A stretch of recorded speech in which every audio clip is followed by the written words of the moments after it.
VolyaRadio. Slava Ukraini!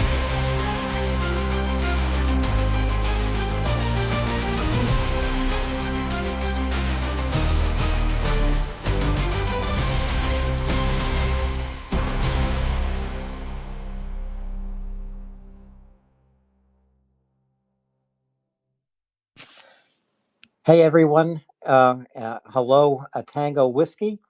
James Healy will be joining me in just one moment as we start tonight's broadcast of VolyaRadio. And as we bring our audience together here at VolyaRadio, let me do a very quick timestamp. It is 1 minute after 7 in the United States Eastern time zone.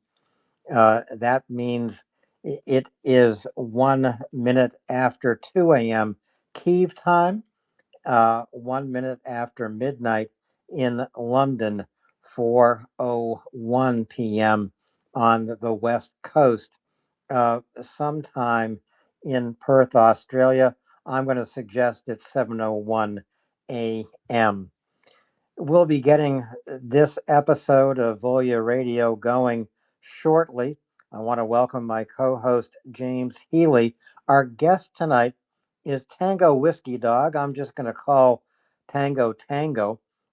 He has recently returned from Ukraine, and we're going to be talking with him about everything that he experienced in Ukraine just recently. But first, to my co-host, James Healy. Hi, Alan. Thanks for the timestamp and Tango. It's good to meet you and welcome to VolyaRadio. We're talking about Ukraine, of course, and that's all we ever do. No, that's not true. We talk a lot about other things, but we shouldn't. Anyways, back to you, Alan. Thanks, James. Just a quick introduction of Tango, and I'm going to ask Tango to fill out his introduction.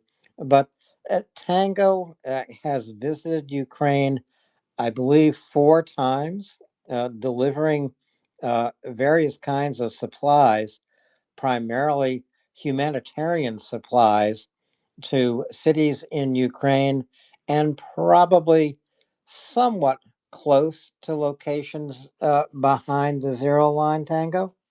Yeah, that'd be pretty accurate. And so you just recently returned.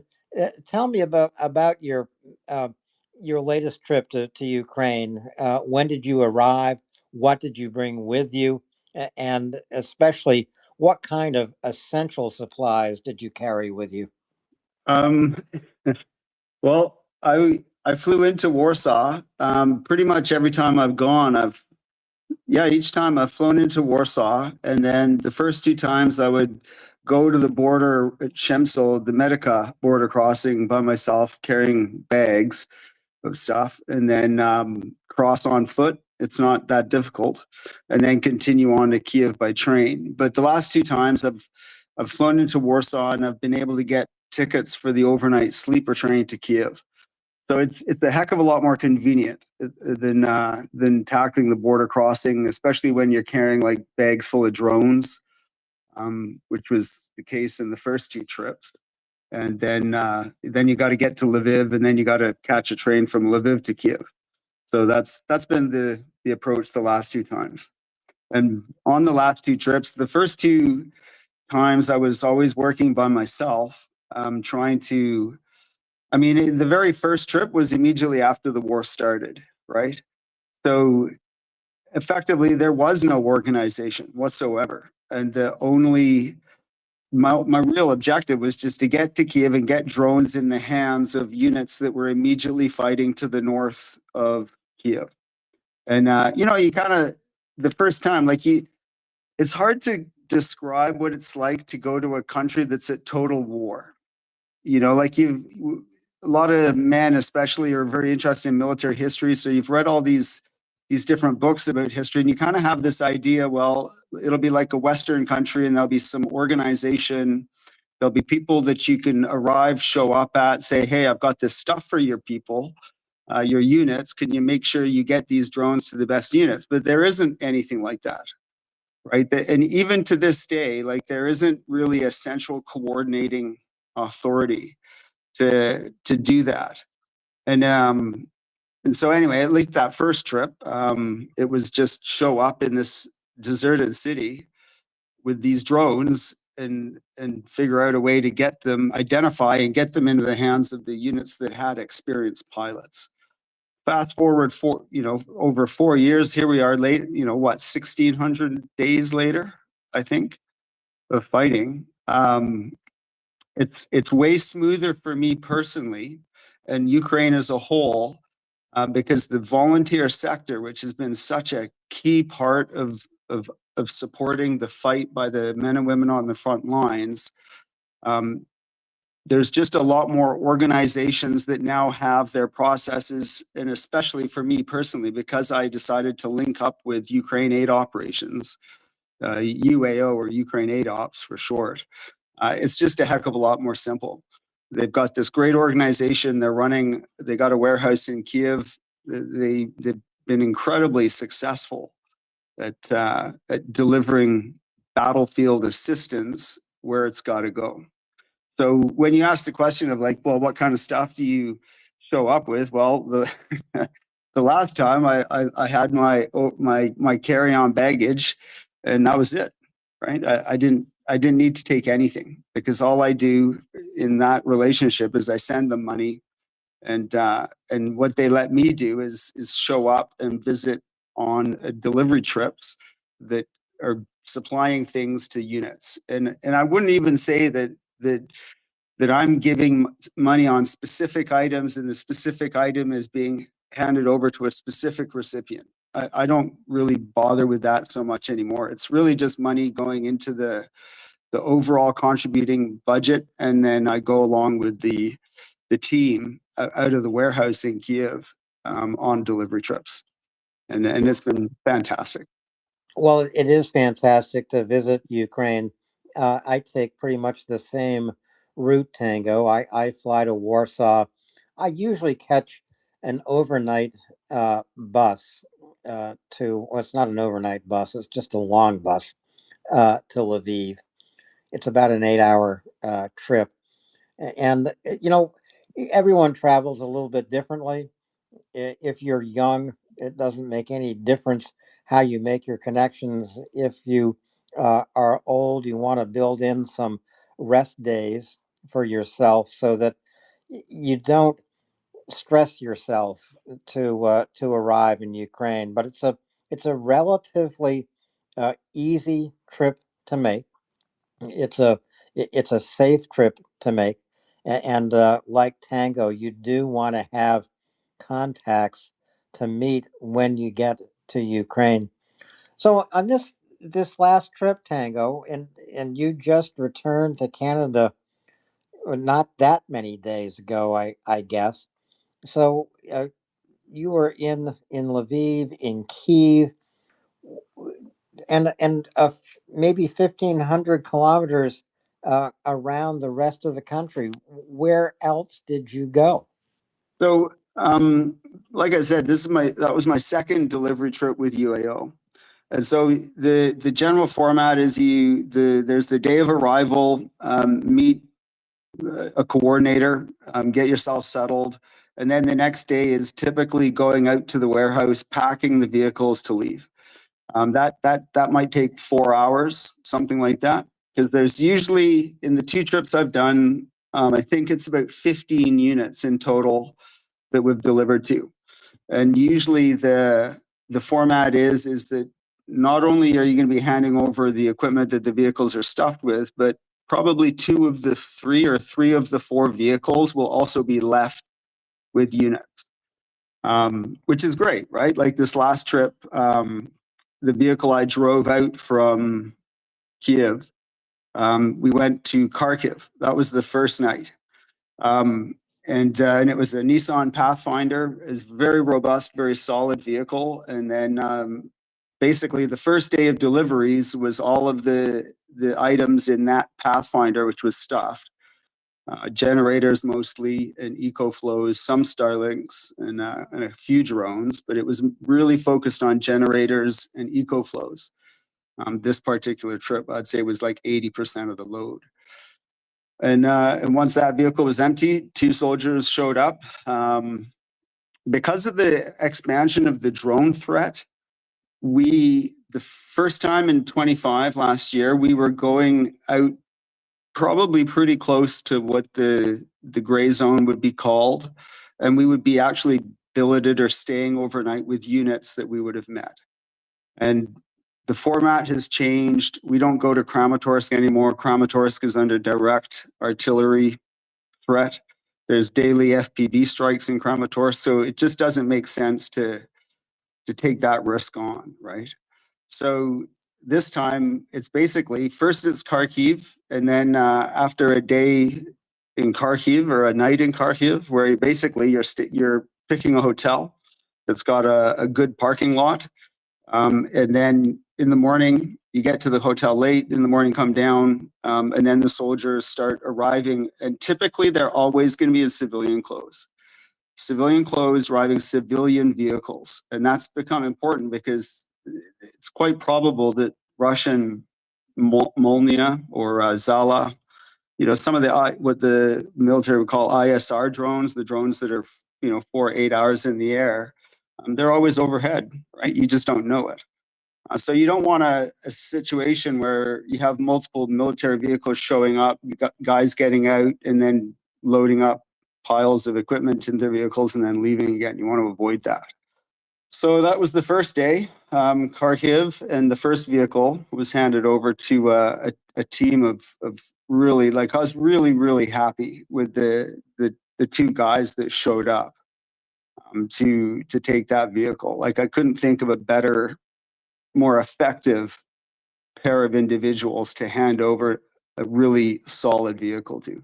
These guys were South Americans. They had spent time in a South American army. Then they had gone and joined the French Foreign Legion, spent a whole bunch of years in the French Foreign Legion, and then... Oh, Tango, I just lost your audio there.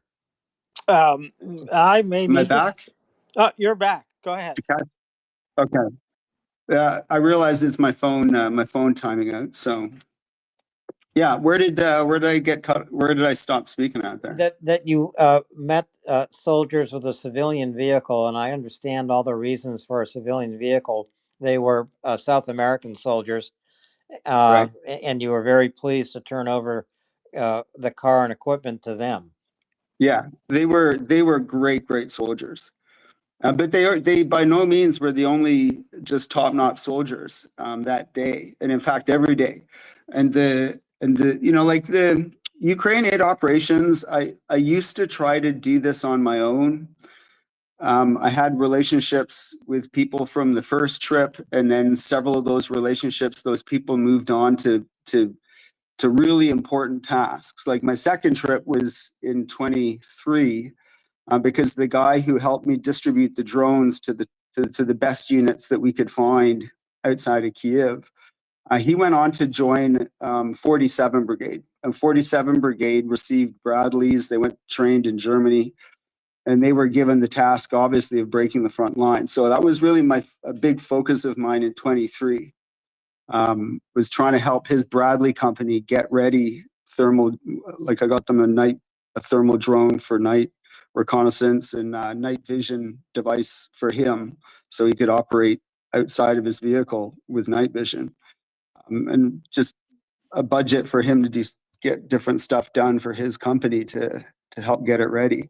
But what I found over time is just that Ukraine aid operations was so effective, really, at identifying units that were the top of the line and supporting them. So that first day in Kharkiv, we had people from 225 Assault. We had people from 2 different GUR units, 22nd Brigade Bright Star. About 6 different units, and they were all just the absolute, frontline units, right? The most effective. And so it's just been really helpful for me if I'm trying to support the cause of freedom. on the battlefield to work with a partner organization, Ukraine Aid Ops, to get that assistance delivered.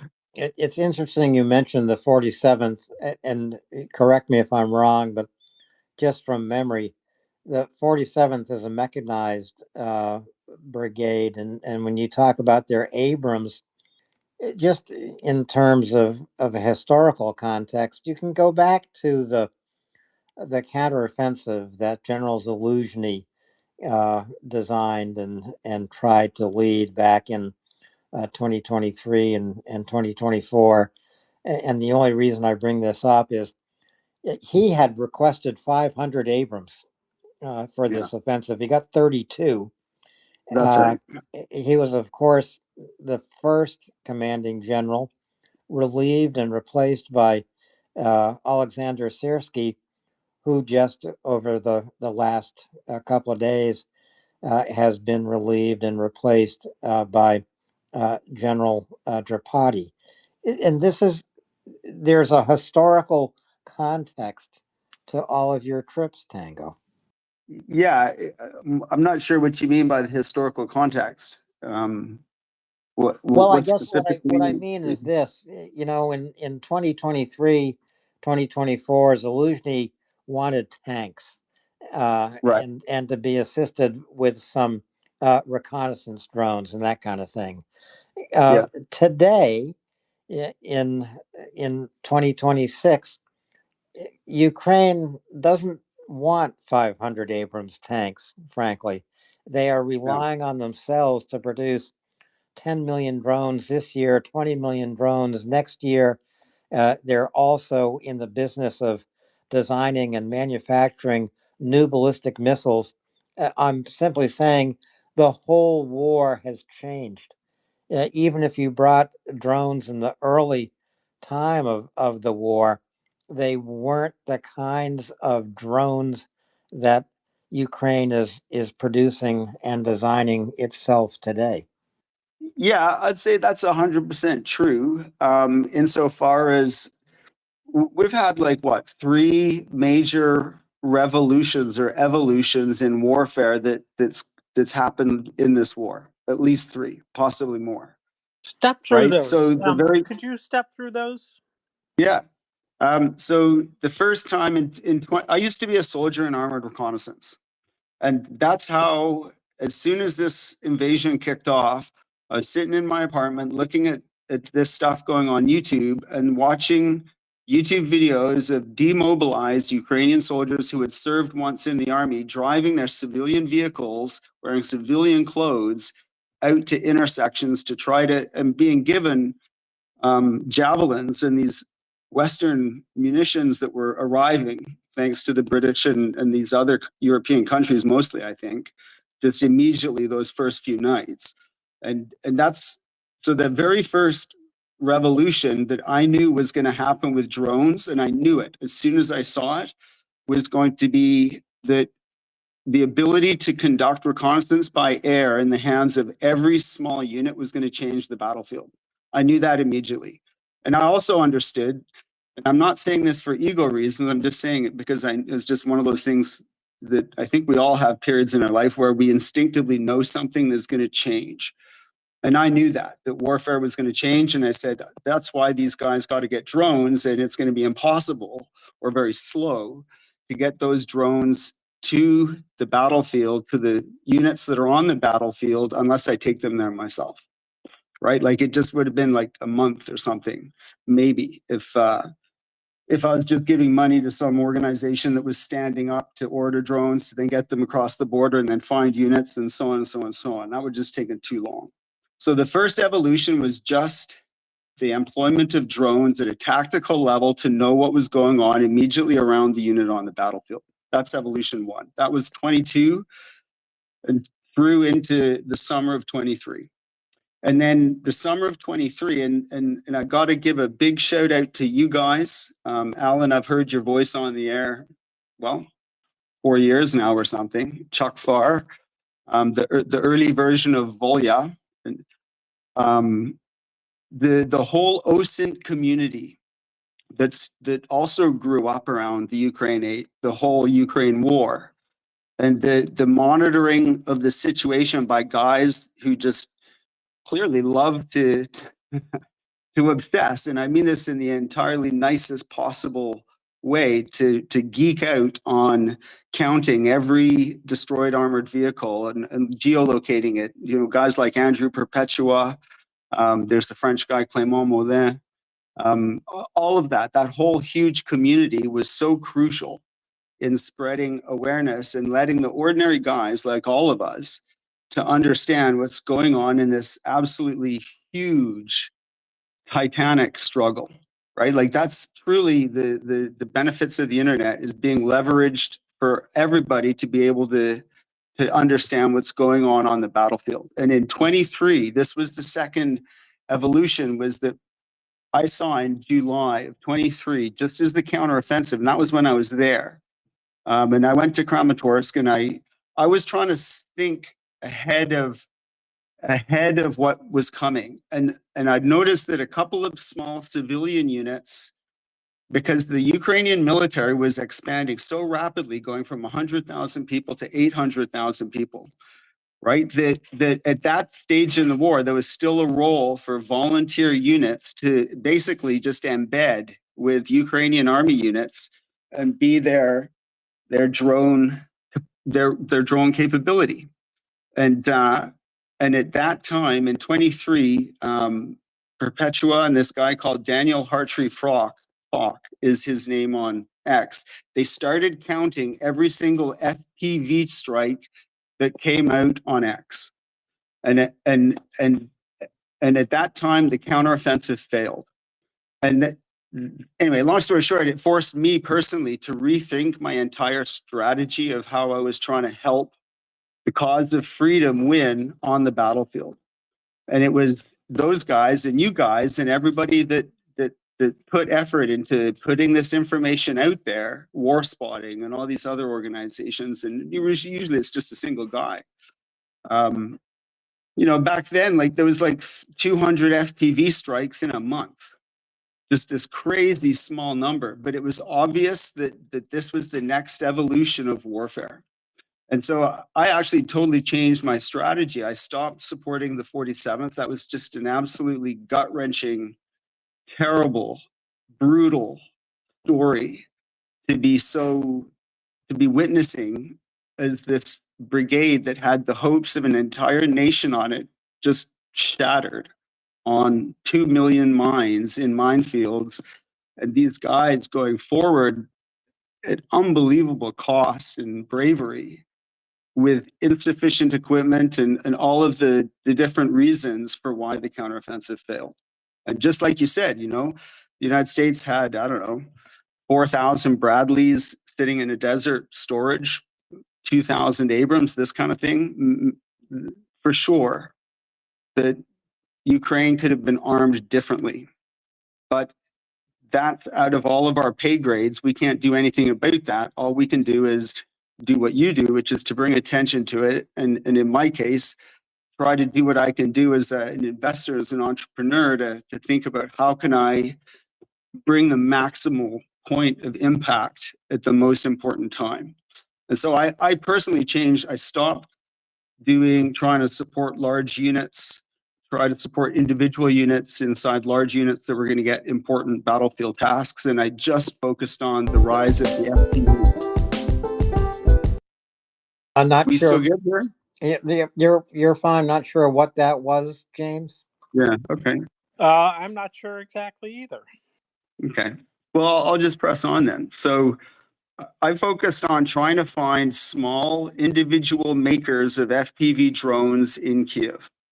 And I found two, and I sent them monthly amounts of money to produce FPV drones to distribute to whatever relationships with units that they had. And those two, it was the right idea, but it was the wrong approach of me trying to find individual small producers and giving them, you know, like a couple $1,000s a month to go buy parts and then build the drones and so on and so on. Both of them ultimately ended up leaving Ukraine. And that sort of set me back. And that's when I reached back out to Ukraine ADOPS, who I'd originally been in touch with back in 22. After my return, and in September, I'd sent them, I think, $10,000 to buy thermal drones for a campaign that they were running. So that was the second big evolution in warfare. And at the same time, the third evolution that was coming was the switch from small quadcopters for the first evolution, the small quadcopters, the tactical awareness of what's going on around your unit, range 4 kilometers, 5 kilometers, this kind of thing. Second evolution is the mounting of explosives like grenades to the Mavics and dropping them, or flying the drone into the target with the FPV. And then the third phase is the expansion into much longer ranges. And you touched on that. And obviously it's become very, very high profile global news because they're hitting refineries in Moscow and Omsk and all these different places. That's one of the two highest level strategic long range campaigns that they've come out with. And then the second one, of course, is the mid strike going on the destruction of logistics highways, and whether naval or seaborne or land based logistics to Crimea. So Tango, I just want to interrupt for a second. That Sure. was an excellent question James asked to talk about those three revolutions or evolutions. With your time and experience in Ukraine and your conversation with soldiers in Ukraine and with probably inventors, designers, manufacturers, do you have any suspicions of what the next revolution is going to be? I honestly haven't even thought about it. I would have. Yeah, I mean, it's obvious. One thing that's jumped out at me on this last trip to Kyiv is back in 24, when the United States went through its political struggles between the Republicans and the Democrats, and they shut off the supply of munitions to Ukraine. At that time, a whole raft of announcements. What I noticed was there's a lot of signing of memorandums of understanding between these different European countries and Ukraine for significant investments, like hundreds of millions of euros, or even more, sometimes like a billion or $2 billion value memorandums between Ukraine to produce and European countries to provide the funding for.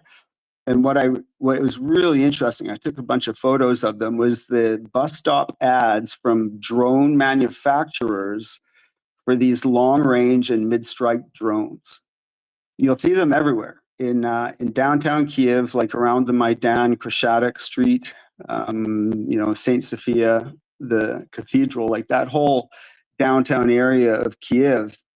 Many of the bus stations have these ads, these big, interesting ads for like these very different kinds of drones. And when I say these different kinds of drones, some of them were interceptor drones, some of them were the mid-strike, where it's a drone launched on a catapult, and then it's got like a 4 kilogram warhead and wings that are maybe like 6 feet, 4 to 6 feet, 8 feet. They launch on a catapult. They fly 60, 70, 80 kilometers. And there were a lot of ads for that. So I think we're going through, just like you said, this fourth phase of evolution is going to be probably the addition of AI to these drones, so that you don't have to have operators with goggles at the front, because that was something I was going to talk to you about, from the chance to interact with all these different units. The last night, it was the only time we actually ended up staying with a unit. And it was a Marine unit, a Marine brigade. And we were staying with the FPV company. So it's just fascinating to stay with this company of guys and hear about the kinds of operations and the kinds of things that they were doing. And essentially what they told us was that your front line, you've got these different positions, and these are there's quite some space between them, right? Like they just don't have the manpower to maintain good coverage of the front line. So instead of it being lines, you've got the gray zone. There's the first actual line of positions that might be separated by several hundred meters, something like this. And then behind them, you've got the drone teams in houses and positions sort of 2 to 6 kilometers back from those front positions. But those drone teams, there'll be 3-man drone teams. One is the armorer, the guy that puts the drone out, gets the warhead on it, readies it, puts it up in the air. But the other 2, one of them is flying a repeater drone, and one of them is flying the actual targeting drone. And I think the next 4th phase or evolution in this warfare will be finding ways to remove the need for those operators to be so close to the front and having to wear the goggles to pilot them into the targets. Because they talked a lot about how dangerous it was. If you're flying 10 or 12 flight missions a day, that means that only one of the 3 people on that drone team can see or hear, right? Because the guy flying the repeater drone that guarantees good video signal and good direction of the targeting drone, both of those guys are wearing goggles. They can't see or hear anything. And so as the Russians' method of advance today, it's to infiltrate 1 or 2 guys on foot in the vegetation between those positions that are maybe several hundred meters apart, right? And they're not looking to identify or fight with the soldiers in those positions. They're looking to infiltrate between them and get deeper. And who they're really looking for is those drone teams. And so it's a pretty dangerous job. It's no less risky in many regards to be a drone team, one of these 2 or 3, these 3-man drone teams, especially during active operations. Because only one of those 3 people is able to look around, hear, or see. So when you talk about the next phase, the next part of the future, I think it's going to be the removal of the people from the actual piloting of the drones and AI taking that over. Tango, this is, to me, this spectacular detail that is very important. And James, go ahead. No, just wanted to say yes, indeed, and we've seen this happen before. We have seen people already using artificial intelligence and just letting it run, and it's going to be a absolutely a big change. I won't say a game changer, but it is going to be a big change when this happens. And I wonder to what extent this is already being employed by Ukraine, and it seems like it may well be. Especially when you think about terrain following kinds of situations where it's navigating by itself with its eyes as opposed to any kind of radio signal. So I think that's happening. But I wanted to ask you about this change. And isn't it already possible to do this with, oh, I don't know, maybe one of Elon Musk's products? It seems like this should be possible now. Yeah, I couldn't agree more. Like since if you buy yourself a Tesla in Texas, the thing drives itself from the factory to your house. It seems a pretty obvious thing, right? Like I couldn't agree more that I wouldn't be surprised if this is already happening and we're just not aware of it, and because they're not highlighting this yet. That's my guess, that we're very close. I mean, there's no shortage of YouTube videos, especially out of China, of incredible light shows of coordinated swarms of drones in the number of thousands to make flying dragons, for example. Like you guys will have seen that, right? Yeah, I've seen Definitely. those videos, Tango. Yeah. So to me, it doesn't seem like a really far leap from having these drones that are that well coordinated, but obviously programmed under a single controller somehow, or maybe it's multiple controllers. I really don't know. But yeah, I don't think we're by the end of the Ukraine war, whenever that is, and let's all hope for a negotiated truce sooner than later. Yeah, I can't help but think that that's the future of warfare. I mean, we all know it. Just we all know it. Nobody is thinking that it's going to be some other thing. Like at some point in the not so distant future, there are going to be organizations that have drones that will hunt through crowds until they find a specific face, right? And just going back to the whole, just a personal awareness. In 25 last year, when we went to Kramatorsk, my first trip with Ukraine Aid Operations, and it really opened my eyes to the huge positives of working with an organization as effective as they are. And I'm not saying that you guys have your own organizations and people that you fundraise for, and I've donated to 2 of them myself, right? Like Becca Masierowski, I think is her name, is one of them. Like I think they're great. So I'm not highlighting Ukraine Aid Operations because I'm trying to get people to be aware of them and give money to them. It's more, I guess, really just to give testimony to what it's like as someone who's really committed to this fight and the victory in this fight for the side of freedom. And in 25, we went to Kramatorsk, and that one of the units we went to, we supplied stuff to several units inside 93rd Brigade, which is quite a famous brigade inside Ukraine, although it's an ordinary, just a regular ground brigade. And one of them was an artillery unit inside 93rd that was a rocket artillery unit, and they used grads, right? But the reason that they were repurposing to drones was because the grad ammunition that was being supplied to them was so inconsistent. The first problem with the grad ammunition, because it had all been used up, the Ukrainian war stocks had been used up back in 22. And so one of the things that has happened as a result of this war is that all of these big countries that have budgets that want to support Ukraine, especially Europe, and I think also even the United States, there's been this global race to try to get Soviet stocks of ammunition out of countries that had large stockpiles, and especially in Africa. And Russia obviously didn't want that. They did not want these munitions being bought on Western financing to supply to Ukraine.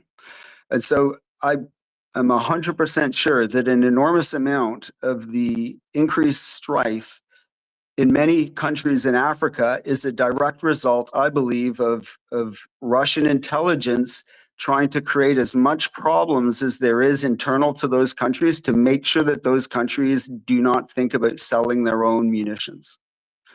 To me, it seems 100% clear. Like you look at what's going on in Mali, Sudan in particular. I mean, Sudan, I think, was something like one of the world's largest stockpiles of Soviet era munitions.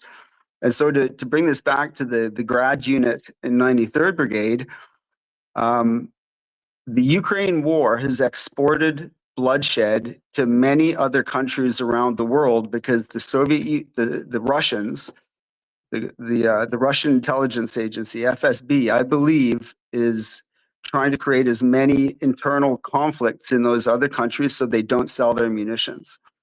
And what was happening with this 93rd grad artillery unit was when they got ammunition, it was highly variable. Sometimes it was underpowered, sometimes it was going to hit the target. And so they were essentially what would you call that? Retooling. For an entirely new retooling role. everything that they received. Yeah, but not.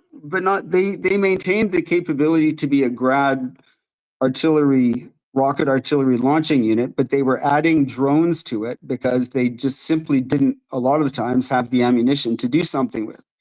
So they were kind of sitting around looking for stuff to do. So in other words, drones Tango, part of the transition from what I'll call traditional weaponry to drone as weapons was the inefficiency um,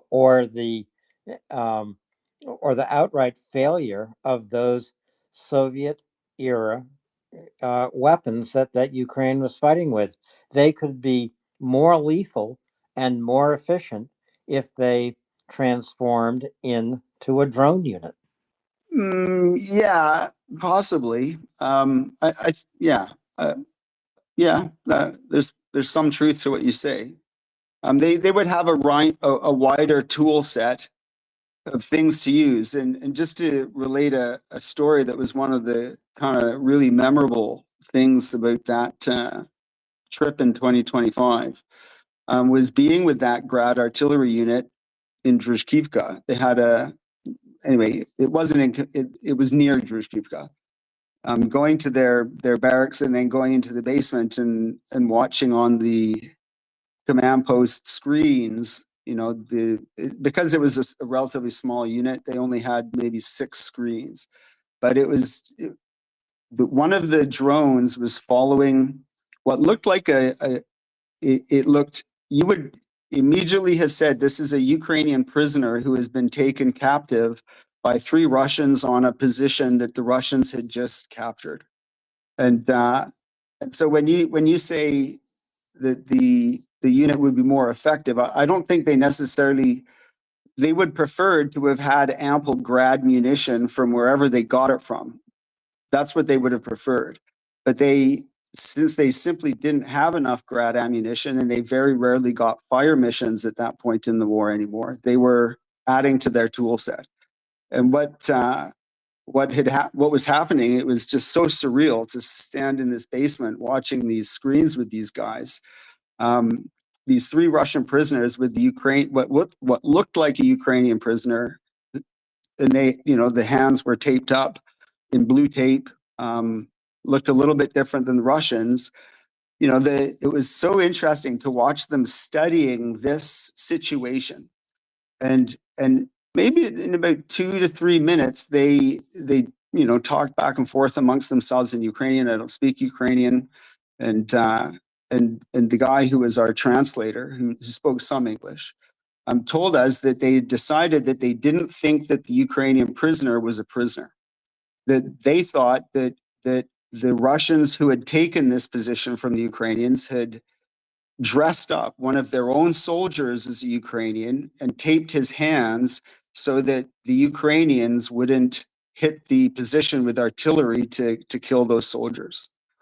And it was really interesting to watch the so-called prisoner on this drone feed, because you realize that they had to be right, because the body language of this so-called prisoner didn't seem very prisoner-like. And so this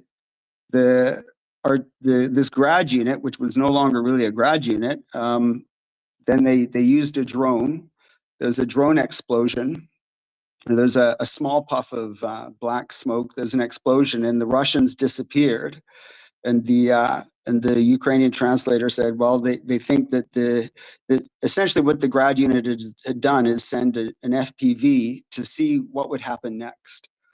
And then the next thing, I'll be darned, is the prisoner comes out of a dugout, and he's using a sharp edge of metal or something to saw the tape on his hands off. And then after that, maybe about 2 minutes later, the Ukrainian translator said that the watch commander, the battle commander for the brigade, had decided to use a 155 millimeter artillery shell. There's a big detonation or explosion on the position, and that was it. There was no sighting of Russians or the so-called prisoner after that, and we literally turned around, trooped up the stairs, and dinner was waiting for us. It was just such a surreal experience, and I share it with you to try to, if anything, try to motivate people, hopefully, to try to create the kind of relationships to support these units and get to go see what they do. Because once you've been that close to them and seen how dedicated that they are to this, they need our donations very, very badly. And it's through the donations and the deliveries that these guys feel our support. Yeah, And they badly need it. there's no question that Ukraine continues to need donations from each and every one of us who care about Ukraine's victory. And Ukraine needs the financial support of the EU and of the United States. And maybe that will be forthcoming with some legislation in the U.S. Congress. And just and a point of interest, Tango. In that command center in Druzhkivka or Kramatorsk, and it's quite possible you and Chuck and I were in Kramatorsk and Druzhkivka at the same time in 2025. I don't know, but you go to one of those command centers and you look at how decision makers of the Ukrainian units fighting are watching the war and making decisions. This is exactly as Tango describes it. You know, there's something about this war in Ukraine that makes your head spin. It's probably the most visible war that's ever been conducted. We can access videos every single day to watch as much of the war as we want to. We have to be careful that we are actually watching verified footage, not fake footage. But this is a war that is now being conducted through a video feed in so many command posts on the zero line. I'd like to talk about that with you as we have, but I would also like to talk with you about the makeup of drone teams on the Ukrainian side. We can go anywhere you want to go right now, Tango. I think this is a great conversation. I want to really thank you so much for spending time with us here on Volya Radio. Yeah, sure. I'm just only too happy to let people know about the importance of this fight and keep supporting. You know, like one thing I've really seen over the course of those 4 trips that's been heartwarming, really. The first time in 22, I mean, nobody had anything, right? Like soldiers on the checkpoints in Kyiv, they weren't even in uniform half the time, or maybe they were in half uniform. Like they had a pair of pants and a pair of boots, and then they would just wear something that looked sort of military on their upper half, you know, and like it was total war, and all these old women sewing camouflage netting and welding shops making the anti-tank barriers and all that stuff. And then as this war effort kicked in, and then in 23, there's all these really junky, mostly Ukrainian vehicles as the transportation for units, right? Like I remember seeing a headquarters company on the side of the road because, you know, a military unit, when it does a road move, it travels in a very specific format. There's the lead vehicles and everybody pulls over and so on and so on. And it was the first vehicle, there was only one military vehicle in the whole convoy. It was a military truck, a command post truck. So it's got the command post module on the back of it. And it was an old Soviet truck. And then after that, it was a European delivery truck, like a 5-ton truck that had been converted. The back of it, the truck of it, had windows put in it, and obviously they were using it as a rough and ready command post for their headquarters company. And then it was 15 crappy Ukrainian cars, right? Vans, Buchankas, cars, this kind of thing, and it literally looked like a locust army. And then when I go back in 25, now you're seeing lots of nicer pickup trucks. You know, I saw ones provided by Jake Bro, an American guy. A couple of them had 69th NAFO Sniffing Brigade stickers on them, and different organizations around Europe, their small flags on them or emblems or what have you. But this time in 26, especially on that trip out to the Marine Brigade. So we went, so first day was in Kharkiv. We made all the deliveries, handed over a vehicle there. Then we went to Dnipro, made another pile of deliveries and a vehicle there. And then the third day, we went out to Pavlohrad and deliveries there, and then on to be billeted with this Marine Brigade. And driving through rural Ukraine, about 50 kilometers back from the Russians, something like that. So let's say the gray zone goes maybe 20 to 30 kilometers. You know, we're well back of the gray zone, and I don't in any way, shape, or form put myself in the same boat as all the heroic men and women that do go to the gray zone. I'm not them, but I go to support them. And it was going around the back roads of Ukraine, the rural roads. It took us an hour and a half to drive 20, 25 kilometers, something like that. And there are so many Ukrainian military pickups and vans, but especially pickups. And they're always covered with different kinds of EW jammers, right? Always, like you didn't see a single vehicle there that had that didn't have EW jammers, and oftentimes now they actually don't want to be camouflaged. They don't want to be green because then they at least sort of look like a civilian vehicle from the air. But seeing the sheer number of these small light logistics vehicles moving around back there made me really realize I think there's very little chance that you're going to see a major Russian breakthrough ever until this war ends. That there's just simply such a mass of resources now in an organization, the ZSU, the Ukrainian military, that has transformed itself so much in the 4 years of war, and the outside world through our donations has provided sufficient resources that even if they're losing, I don't know, 1,000 vehicles a month to Russian FPV drone strikes, which I think that's the figure I've heard tossed around a few times, that's probably what the Ukrainians are losing.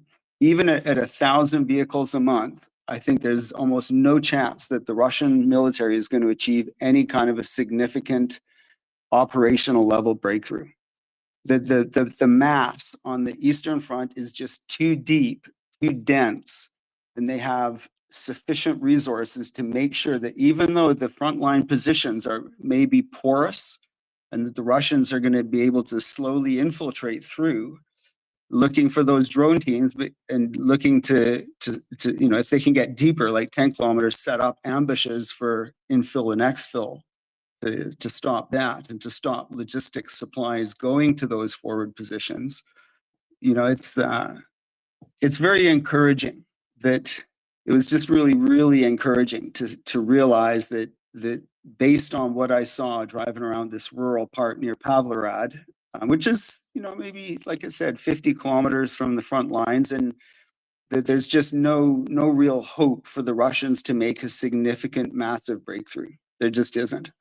And to talk about the drone capabilities and the reason, and a huge reason why the Russians are never going to be able to do that, is because you have such deep drone surveillance of the front line.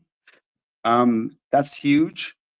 You've got like I'll just use the example of the Marine Brigade we were with. We stayed with the FPV company of the drone battalion. And the drone battalion now each drone battalion in a brigade typically is going to have 5, and now they're expanding to possibly 6 specific functional companies of drones. So you've got your tactical reconnaissance, just your MAVICs, the guys that are flying 2, 4, 6 kilometers left and right, front and back, right? Knowing what's going on, studying, seeing where the infiltrators are moving. Then you've got the FPV strike team, the strike teams, and there'll be a certain number of strike teams mounted each day and night by the drone company, by the FPV drone company. Then you've got the heavy logistical resupply company, right? So these guys will be flying like vampires, heavy shots. Some of these, we all know the heavy 4, 6, 8 rotor big drones, 20 kilos. And I think the weights that they can carry now is getting up to like 40 kilograms. So the guys in the frontline positions, they might be resupplied by ground drones, but I think that the ground drones, that's actually less common except for ammunition, right? Stuff that's heavy. So then you've got your heavy bomber drone. That's the fourth kind of unit that's going to be flying out there. That's your Baba Yagas again. It's just it's the same kind of drones that the heavy transport company is going to use, but different mission, right? So they just have they divide it functionally. And then the fifth one is going to be your fiber op. So in situations that are very heavily jammed, you're going to need to have fiber op, and that's the fifth kind of drone capability. And then the sixth one that they're starting to add, and that was one of the units that we provided generators and EcoFlows to on the last set of deliveries, was an Azov brigade. I think they're a command now, actually. That they were an interceptor unit. So their focus was taking out the Russian ISR drones, the ones that are flying 4, 6, 8 hours, identifying them and taking them out. And I mean, that's another, when we talk about evolutions of drone warfare, I think we said 3. Maybe that's the fourth, right? That did not exist until 8 months ago, maybe. Yeah. And then after the first interception, within maybe 4 months, they're at something like 1,000 interceptions per month. Yeah. And you just gave a brilliant exposition of drone warfare on the front, Tango. I really appreciate it. I'm going to save it and listen to it a couple of times more. But the addition of those interceptor drones, that really is the frontier of drones on the zero line. Infantry units on the zero line, any unit on the zero line needs the ability to take out Russian reconnaissance drones, and Russians do use some Garan drones on the front line, although primarily Russia is using glide bombs on the front line. So it was a very wise decision you made not to go to Kramatorsk. But the just the explanation you just gave of the drone teams that operate drones to accomplish a specific mission, those drone teams, 3, 5, 6, 3 is the absolute minimum, really, that you need on the zero line as a drone team. Don't you think, Tango? Yeah, well, I think it depends on the specifics of the kind of drone, right? Like I honestly don't know. I didn't talk to the fiber op people, and I didn't ask too many questions, because quite honestly, the less I know, the better off I am. If I can't mess it up somehow. Yeah, I mean, we visited a heavy bomber unit last year. I think quite a famous one, Achilles.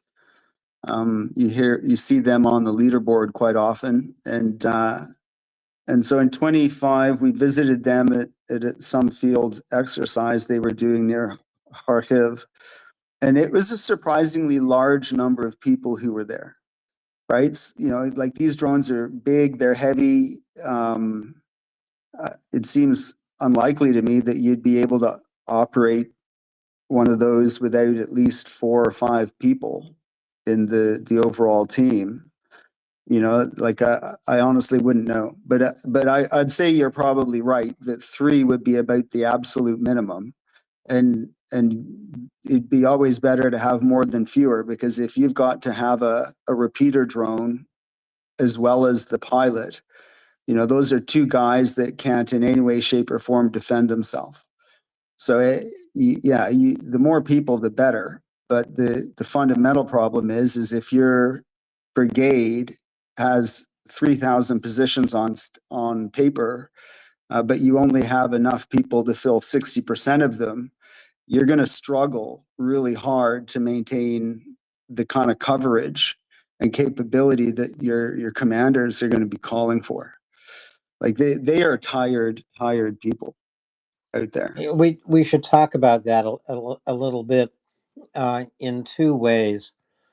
First, the Russian infiltration tactic. We hear about that primarily when we look at the Russian battle into Pokrovsk or the current Russian fight into Kostyantynivka, all by these 2, 3, 4, 5 infiltration units that they send into these rebelized cities, just looking really for a basement to hide in, and then waiting for the next infiltration unit to get nearby to contact them.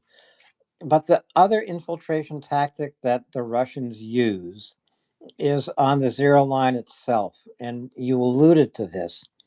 The Ukrainian defense on the zero line is porous. 100 meters between units on the zero line. Russia attempts to get between those units, set up a position behind Ukrainian lines, and then wait for those additional Russian infiltrators. But it is primarily to find and flush out those Ukrainian drone pilots. We often talk about how infantry units will incorporate drone operators tactically into infantry operations. I'm beginning to think that it's the reverse that will make a difference in the future war. How do you incorporate infantry units into drone units to protect them and to keep them moving forward? Yeah, that's a great question, and I guess all we can do is wait to see what comes next. I think the Ukrainians have done a spectacularly well, maybe not completely spectacular in some of the regards. It's an organization that's under serious stress. But I personally believe they've done as well as any country could have realistically been expected to do. The recent political reaction to the dismissal of Fedorov as the defense minister, and then the sudden reversal, which I think was only yesterday, to remove Syrtsky and install Drapachi, and basically follow the path that Fedorov was pushing for. I think that's just an unbelievably hopeful sign. And I can't think of he was thought, many people expressed to us, it completely independently of this whole thing that blew up just in the last week. Many people talked about how hopeful Fedorov, how hopeful the impact of Fedorov's work was for them. I don't know if they specifically could point to something that they could say that such and such was the work of Fedorov, but there were a lot. I was impressed that the number of people who said that they thought that the installment of Fedorov had been a really good thing for the organization, the whole ZSU in the fight. A lot of people said that to us just completely independently, and this was before he was removed. And I already thought that myself, coming from, I think, the Ministry of Digital Transformation, it only made sense. So, but, none of us can predict the future, but I can't think of a better person than Fedorov to guide that huge organization in trying to incorporate the lessons that it's learning along the way here. I agree with you, Tango. I'm also just wondering, When you spend a night with a unit behind the front lines, and when you are meeting up with Ukrainian soldiers to deliver supplies, what's the chatter? What do they talk about? Well, again, like I don't speak Ukrainian, so I honestly wouldn't be able to answer that question. But one thing I love being around and watching is the positive camaraderie. Like like from going back each year is really helpful for me because it reminds me that these people are still focused, still committed, and still, to put it no other way, loving one another, right? Like watching the interactions, like when they meet one another, it's a very distinct, very masculine greeting where you kind of clasp hands and then you touch shoulders or your chest to each other. That's really, really common. Yeah, I mean, I find that very encouraging, right? And especially in 25 last year, one thing that really also stood out to me was the number of guys who were into combat sports. So very muscular guys, but who had it was kind of, you would expect soldiers who have been fighting for years, because many of these guys are volunteers from 22 and 23, and this is one of the real tensions and stresses that I think is not really widely understood by outsiders that are paying attention to this war on X, right? That in Ukraine, 1 in 5 or 1 in 6 men of fighting age are actually fighting. There's no shortage of guys who are civilians who have not chosen to mobilize or I don't even think so many that there's many avoiding mobilization. I think that's pretty common, obviously, probably in the tens of thousands, but people who have made the choice that I'm not going to fight, that's not something for me, and you can't fault them. I mean, who wants to go to the zero line or be placed in an assault regiment and have a 40% chance of being killed or wounded in your first year, right? Nobody in their right mind realistically wants that. So being there and watching all these guys who have made literally I'd kind of describe it as like the ethical commitment to live life at a higher level than you would ordinarily. I didn't see smoking. Smoking was quite rare. Swearing and just that sort of crude approach to life. It was really impressive. Last year, especially in 2025, was going to all these different units, and each unit would have quite a different culture. Like the airborne assault troops, very, very aggressive, essentially. Like that's always been the watchword of paratroopers, right? To be first and to go in and go hard. But having said that, they also, and the reason I mentioned the airborne assault forces was that we spent a day with what actually following for several hours the brigade commander of this airborne assault brigade around. And so maybe it was because the officers who were around him were the hand-picked ones that he wanted in his command staff and in his headquarters and just the men around him. But it was just such a high level of individual that it was just really inspiring to be around. I think it would be pretty similar, like if you were to spend time around any special forces unit, like the SEALs or SAS or like the French or German equivalent, that kind of thing, that these are very impressive people. But the thing that really did kind of jump out at me is the the personal commitment to be better, and to live life at a higher standard for yourself. Like I don't want to kind of overblow it, but it was just something that really jumped out at me. Just very individual, impressive, really impressive. I get that, Tango. I will say when I was in Ukraine, uh, I thought, damn it, everyone smokes, and and this wasn't good for me. But I smoked along with them. But I do see what you're saying. Chuck and I met some extraordinary young Ukrainian soldiers, and I do want to point out, there is an ongoing debate about how Ukraine mans the zero line, and Ukraine does have a manpower shortage. So does Russia, by the way.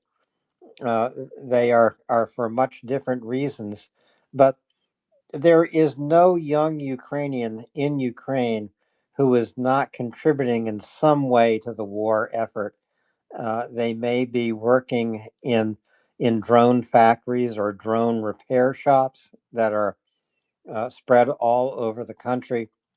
They may be doing any number of things, but the Ukrainians, the older Ukrainians who are parents and uncles and aunts on the front line, they are fighting so Ukraine's young people do not have to sacrifice their lives. They are fighting so Ukraine's young people can have a future. Tango, I want to go to Will Teal, who's a VolyaRadio co-host. He's joined us tonight, and he has a question for you. Hey, Tango. Thanks for being here and sharing your observations. I've been fascinated listening to you because it's sparking memories in my mind. And it kind of, you just made me realize something. You kind of know you're in with the Ukrainians when you go see them the second trip or the third trip, and they do the grasp your hand together, like you're going to arm wrestle as you go to meet them. They pull you into them, and you get the hug. I think you're on the team when you get that greeting. Um, and so the other thing that I note from your observations there, that we get caught up in our focus on things, and I've been quite focused on conscription and that since the legislation was passed in 2025, and how to crack that last big nut of weakness that Ukraine has in the. But what you've just said to me uh, make puts it in a bit of perspective, that Ukraine was going from 100,000 under arms to 800,000 at the beginning of the war, and they have been trying to do conscription all through this period while the war has already been going on.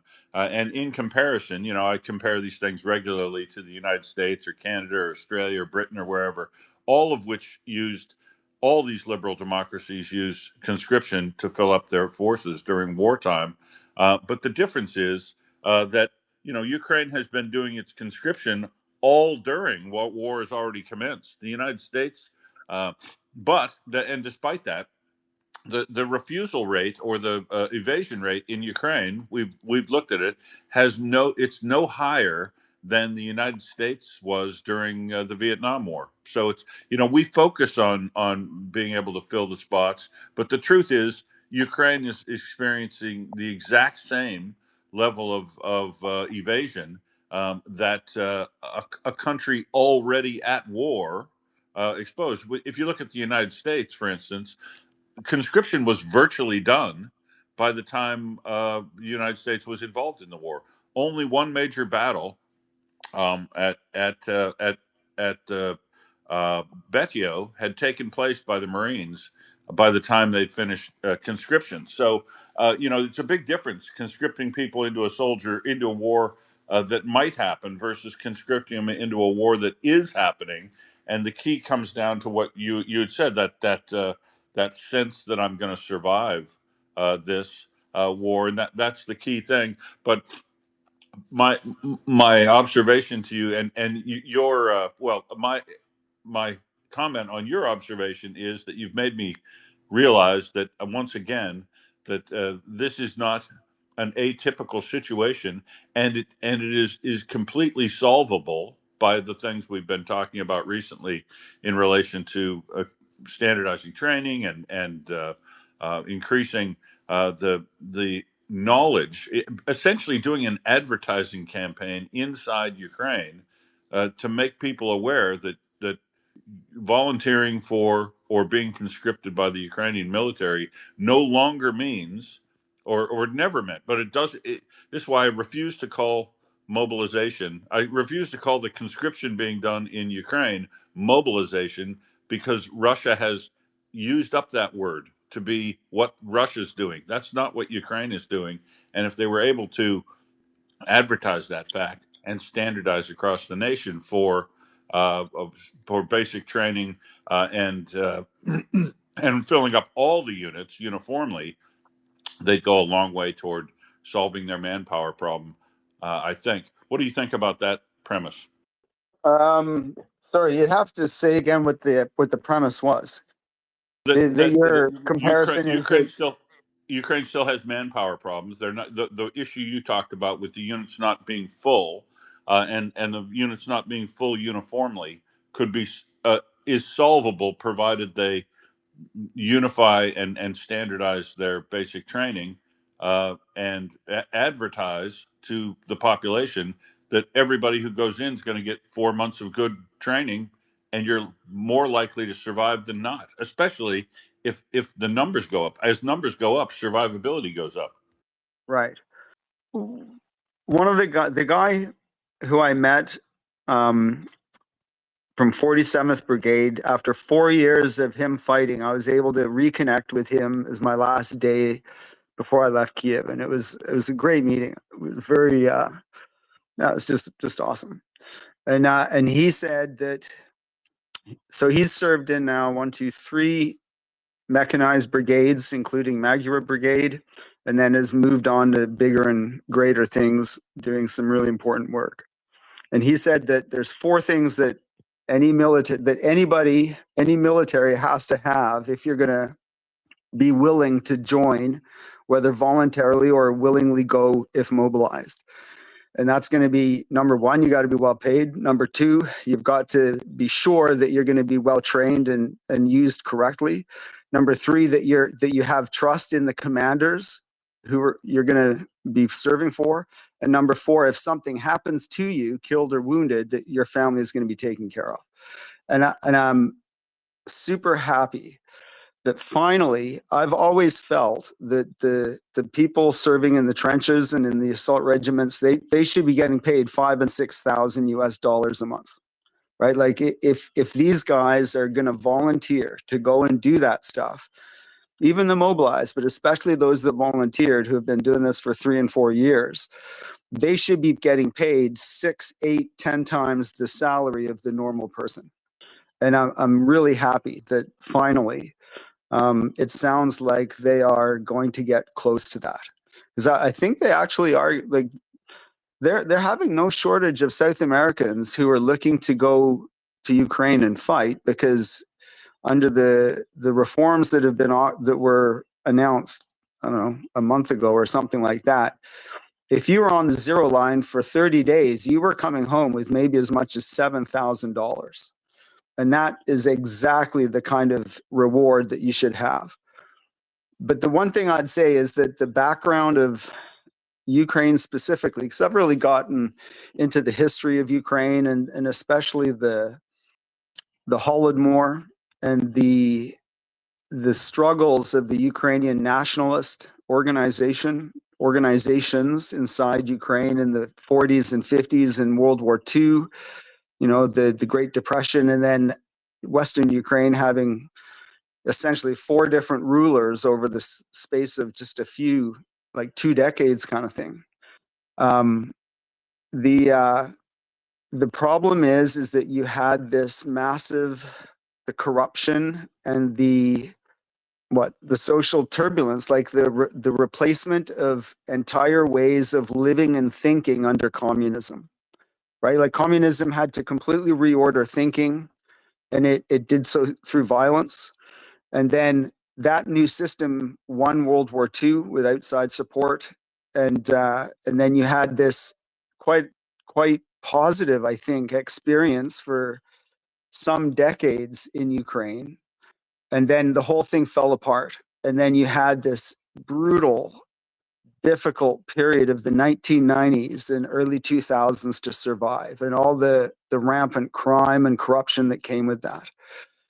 And some of that corruption got entrenched, right? And so, like, it's not a surprise to meet Ukrainians that say, I'm going to go to the front lines when the politicians' sons are on the front lines. And I totally get your perspective that it's not that much different than the United States or these other Western liberal democracies, but the reality is that it's not the same. And that you did have entrenched corruption. And it's been, the turnover in the immediate circle around Zelensky to remove, I think his name was Yermak, because he was tainted with corruption, is incredibly positive, right? But the reality is that I'm not going to fault somebody in Ukraine, some man who's in his 30s or 40s that looks at this situation, knows that in 2022 and 2023, when there was a much higher level of Soviet trained commanders who were still in command and making bad operational planning decisions, like I met foreigners that I was supporting foreigners or trying to support foreigners, and that they left their units because they had no faith in their commanders to use them correctly. And you'd take a guy like Ryan O'Leary, goes to Ukraine, starts an assault company. I mean, he stood down Chosen Company in I think it was last year, right? Now he's busy trying to reform a new Chosen, but he stood it down because he did not feel that they were going to be used effectively as they should have been. And at least you guys spend a fair amount of time on X following the Ukraine war. But just prior to this mid-strike drone campaign that was rolled out, Ryan O'Leary was out on X talking about this, the fact that he didn't feel that the drone line focus on the destruction of soldiers at the zero line, which was tactically completely understandable, he didn't feel that on an operational level that this was at all the correct approach, that there had to be a significant amount of resources being put towards destroying assets, logistics and units, etc., armored vehicles back at the 30 kilometers from the front line, 20 kilometers, this kind of thing, and deeper than that.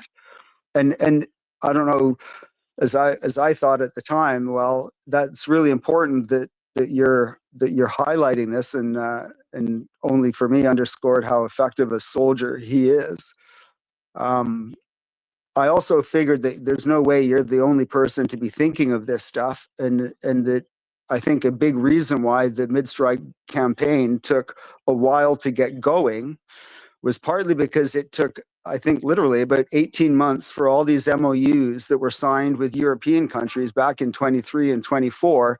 It took a couple of years for those things to really get kicked off, right? And to get the scale, to get the prototypes, develop the prototypes, prove them, test them, and then develop the scale in production to now start rolling them out to units and develop the doctrine on how you use those new weapons and technologies. So I guess the long and short of it is just, I totally get what you're saying, that there's similarities between other countries and Ukraine in terms of the challenges that they have of forced generation and getting enough bodies into those combat positions. But by the same token, each country's history is unique. And these aren't, Ukraine is not a Western liberal democracy. It went through an absolutely horrendous period of the 1990s when literally pensioners starved to death, this kind of thing. Same thing with Russia, same thing with all of the former Soviet republics. And the corruption that came out as a result of that fight for survival in those societies is understandably produced a real reluctance in the part of some part of the population to be willing to sacrifice themselves. But I think that's changing, especially with these huge pay raises that have been announced. I think that's going to help. I think the political change that's just occurred here in the last few days, the replacement of Syrskyi with Drapachi, I think that it's very likely we're going to see Fedorov come back into a prominent leadership position, but it'll probably take a little bit of time. Right, like I don't think at this point you're going to see him immediately reincarnated as the new defense minister. Yeah, I think it'll take some time. I think that's important to emphasize, Tango. Changes in the government are not finished. Whether or not Fedorov will return as defense minister is an open question. I have my doubts about it simply because I don't think that is the way Zelensky operates. But you never know. I mean, he did reverse himself on SBU and corruption court actions that he wanted to take a few months ago. But I think that Zelensky is very aware of others in the government who may become political opponents in the future. And this is, I know Zelensky has questioned whether or not he would run for reelection, but every single politician, I don't care what system you serve in, I don't care what position you serve in, whether you're a president or a mayor, you think about reelection always to protect the legacy you tried to create. And Zelensky has got to be thinking in the same way. Tango, we've had such a great conversation about the your time in Ukraine and your observations of what's happening in Ukraine. But I don't think our Volya listeners know that much about you. You have military training. You're Canadian, but what brought you to Ukraine in the first place? Well, two things. The first one is I personally feel a very strong sense of, or debt, I guess, to put it no other way, towards the men in Canada who signed up to go to Europe and fight to get rid of Nazism and totalitarianism at that period in history. Right. So I've been to the graveyards in Cassino in Italy, and then in Grosbeek in the Netherlands. And in my part of Canada, back in 1942, 1,300 guys signed up as volunteers to go to join the combat, to join a regiment, a specific regiment in the Canadian Army, and they fought their way through Italy, and then they fought their way through the Netherlands. And out of those 1,300 guys, 5 out of 6 of them were killed or wounded. 5 out of 6. So through the opportunities I had later, many decades later, to get education and to make my life a bigger life than I think it would have been if I hadn't joined the Canadian military, I just feel this personal debt to these young guys that went over there and whose cemeteries the tombstones I've seen, right? So that was the first thing, is in feeling a particular sense of allegiance to the volunteers who joined their country's military to go and serve and protect the ideals that they held. So that's the first one. And it's really hard to be in those cemeteries without feeling super emotional, right? It really is. So that was the first one. And then the second one is, I'm not going to name, say what name names, to put it bluntly, but the decision-making system that led to all of the resources of Russia being put into this insane adventure, this insane invasion of another country. The decision-making process in Russia is the exact same decision-making process that is in another country that is vastly more powerful than Russia. So I personally don't feel any threat from Russia. I don't live in Europe. No Russian soldiers are going to be potentially sent to come into my country. But I know that that other country is watching very, very closely to see how the free world responds to this, really closely. And we have an opportunity as the free world to make sure that that other country sees the consequences of a complete miscalculation of the situation. Because when you look at the decision making around Putin, what did you have? You have these palaces with these 70-year-old men that have no connection to ordinary people and will not suffer in any way, shape, or form for their miscalculation. Their children are in Paris and the south of France and places like New York City, places like that, right? They aren't in Russian army. And the problem with the decision-making system of a totalitarian country, even a country that has a democratic veneer, is that there's no feedback mechanism inside that decision-making system. You got this tiny bunch of old men, all of whom who are rich from corruption and sitting on the top of their own little mini empire inside that government, and they're all watched over by one guy over top of them. And that one guy is going to get information from those lower guys that reinforce the delusions of the top guy. And a decision-making system like that, it's only a matter of time before it runs into catastrophe. Only a matter of time, right? Like you look at all of the totalitarian systems, all of them resort to state terrorism, the use of repression, secret police, this kind of thing, to enforce a homogeneity of view. And then in addition to that, there's no feedback mechanism for those people who are so insulated in their literal palaces to hear of what's going on in the ordinary world of their country. So I think that if I want to try to avoid my children having to get caught up in some conflict that is even larger than the Ukraine war, that it's on me. You know, it's on me personally to try to do something about it. And you know, going to Ukraine and then having all this contact with these super brave, positive, courageous people, it's just inspiring, right? Yep, And that's it. it is inspiring. It was the ancient Greeks who first said, old men send young men to war. Nothing's changed in 3,000 years. James, go ahead. Yep. Tango, that is a great set of insights there. And indeed, you're not the first to think of it, obviously, but the latest tweet that was put into the nest actually addresses how much the United States has understood what Russia's about and how much and how often the United States has basically said, okay, do what you want to do.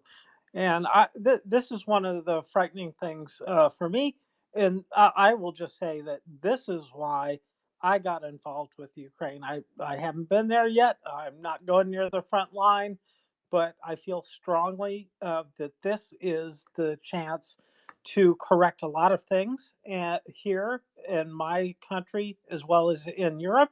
And if the Ukrainians fail to win this war, I expect America to be entirely different than it was. And I will say the change is already underway. It's kind of scary, but this is happening. So I admire you for taking on this task and putting it on your own shoulders. And I think you are in sync with a lot of people around the world. And so thank you for going. And thank you for helping in the ways that you're doing. It um, and I know what Canada is going through these days. It's ugly, and I feel for you, and I hope we can stop our government from. Oh, well, anyways, I hope we can stop our government. Period. Anyway, uh, thank you, and I guess I'm glad that Alan got you back to talking about why, and you really spelled that out. And I just wondered In the absence of this, what might you have been doing? I'd rather not say. Yeah. Oh, that's fine. Oh, that's fine. That's Well, fine. I don't want but to ask personal questions, but I thought if that was fair game, good. James, But yeah, it's a great question, but it's okay for Tango not to answer it. Uh, absolutely. but Tango, when is your next trip to Ukraine, and are you planning it now? Um, it'll be after the victory, hopefully. I mean, if the war is going in 27, then there'll be a trip in 27. Generally, I aim to provide a vehicle and a certain amount of other stuff, and so if that requirement is there in 27, then that's what will happen. And then, but sooner or later, I'm hoping that the war comes to an end. I don't think that it will. I mean, it's probably good that we start kind of wrap this up. And I'll let you guys know that no Ukrainian thought that this war was going to end soon. Everybody thought that faced with the options that he has, going back to that whole TED talk or whatever it was that I just said about authoritarian systems, Vladimir Putin is in a situation that is likely that he, first of all, doesn't fully grasp, and he's much more likely at this point to double down than to negotiate. Everybody who we talked to in Ukraine thought that a mobilization is going to happen in September, and that they did not expect there to be any meaningful progress at peace talks, and that the war, nobody would even speculate on when they thought the war might end. Nobody. And it was very sobering. And that also reminded me of 2023, because the English language world on X about Ukraine, this is before the counteroffensive, was all saying stuff like beach party in Crimea. And then I went there, and first I was with two bat of the Legion in Lviv, and then going out to Kramatorsk and embedding with the civilian drone team, and going out, towards Bakhmut and out towards Izium, and touring some of the battlefields that had happened there. And like, we found human remains in the ruins of one destroyed building that we stopped at. And at that time, while the English language world on X was talking about beach party in Crimea, no Ukrainian talked like that. And they were like, this war is not going to end this year. It's not going to end next year, but there's a possibility that it ends in 2025. And it very much feels like that now, because they've had these amazing successes so far with both the mid-strike campaign against the Black Sea and Sea of Azov oil tankers, and the interdiction of the logistics roads with the mid-strike drones. I think that's all funded by the European drones that I talked about in 23 and 24, as those come into full production and are refined. And then, of course, the strategic refinery strikes, which I think is entirely a Ukrainian homegrown effort.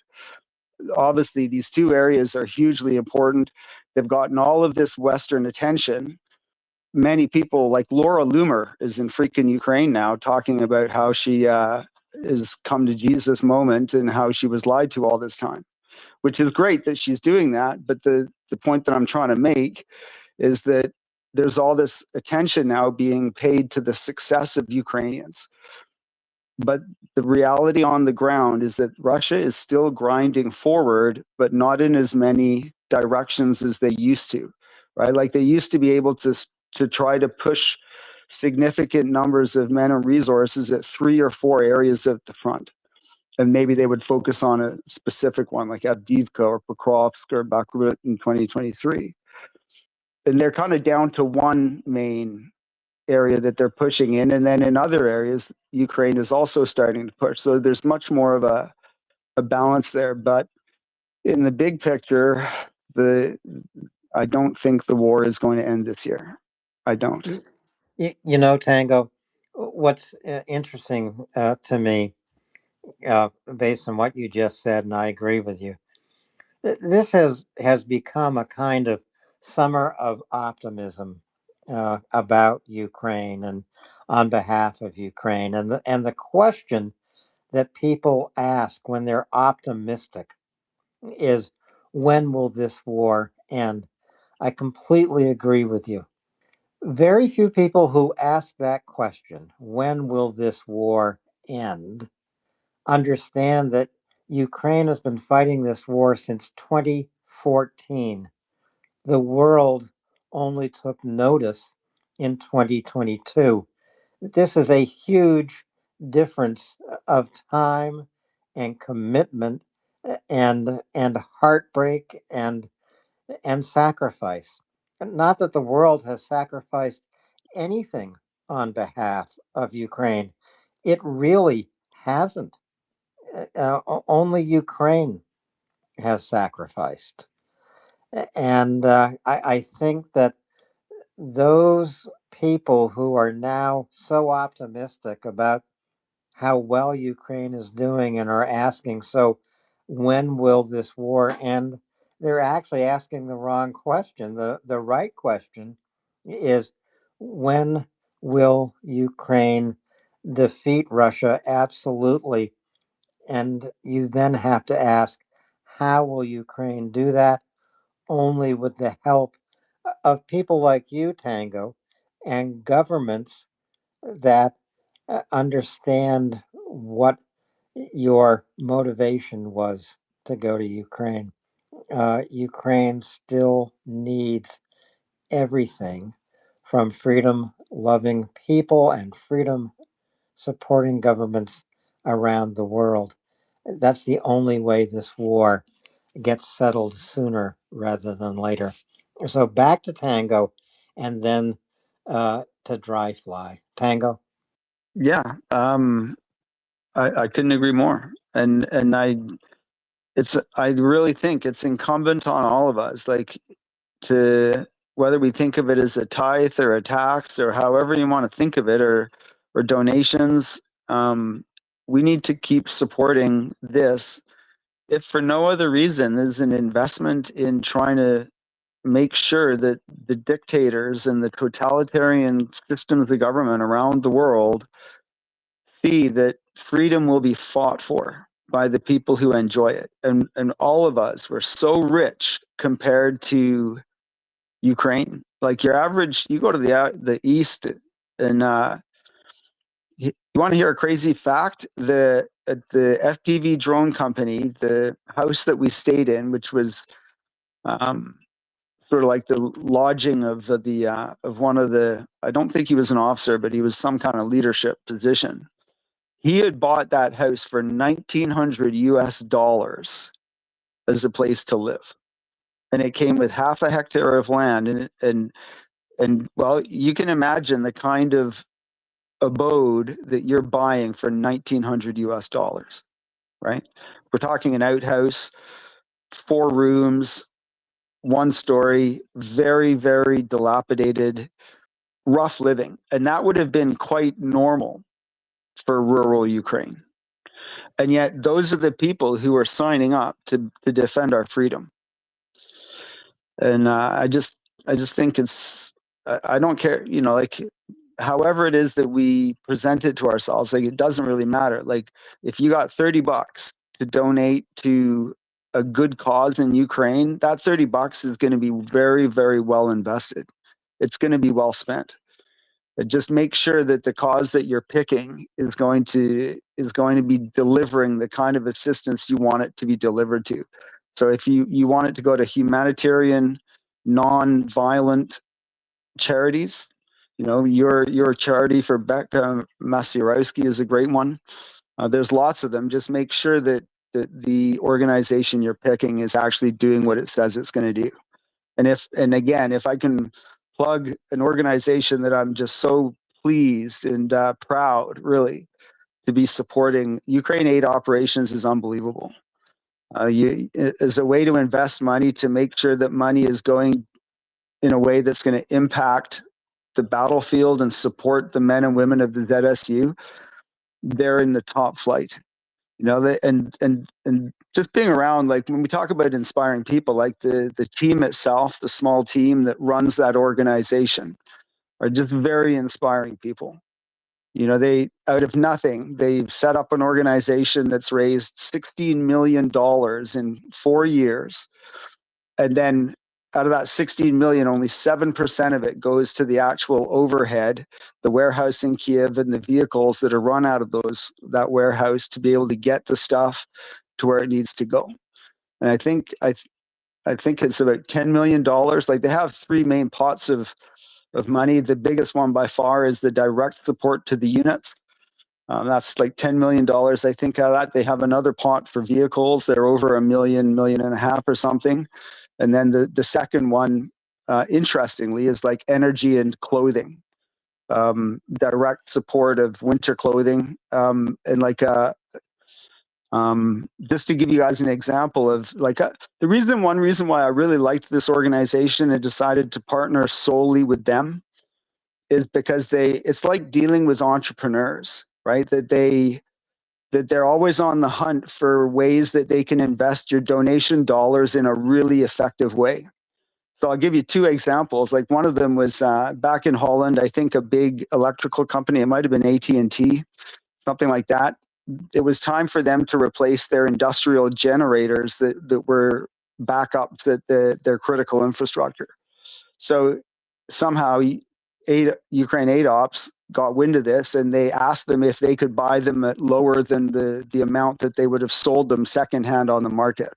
So they end up getting like 150 12 to 40 kilowatt backup power generators for like, you know, basically half of what the market price of those generators would have been. You know, so one of those, that you give that to a combat field hospital, and it'll be able to operate the whole hospital when the power is out. That's one great example that was just a recent win for those guys. And then another one that really was great to be part of was the first day that I was in Kyiv. They took me along with them when they went to Chernobyl, of all places. And on the northern border there is they have to defend against the possibility of attack from Belarus. And until recently, there was a lot of aerial attacks that were passing from Belarus. And so there's an electronic warfare unit that was stationed there. And this electronic warfare unit had learned of Ukraine Aid Ops and had learned that out of the total budget that they have, the 16 million that they've spent over this 4 years, they try to keep 10 to 20% of it to invest in things that are specific projects with units.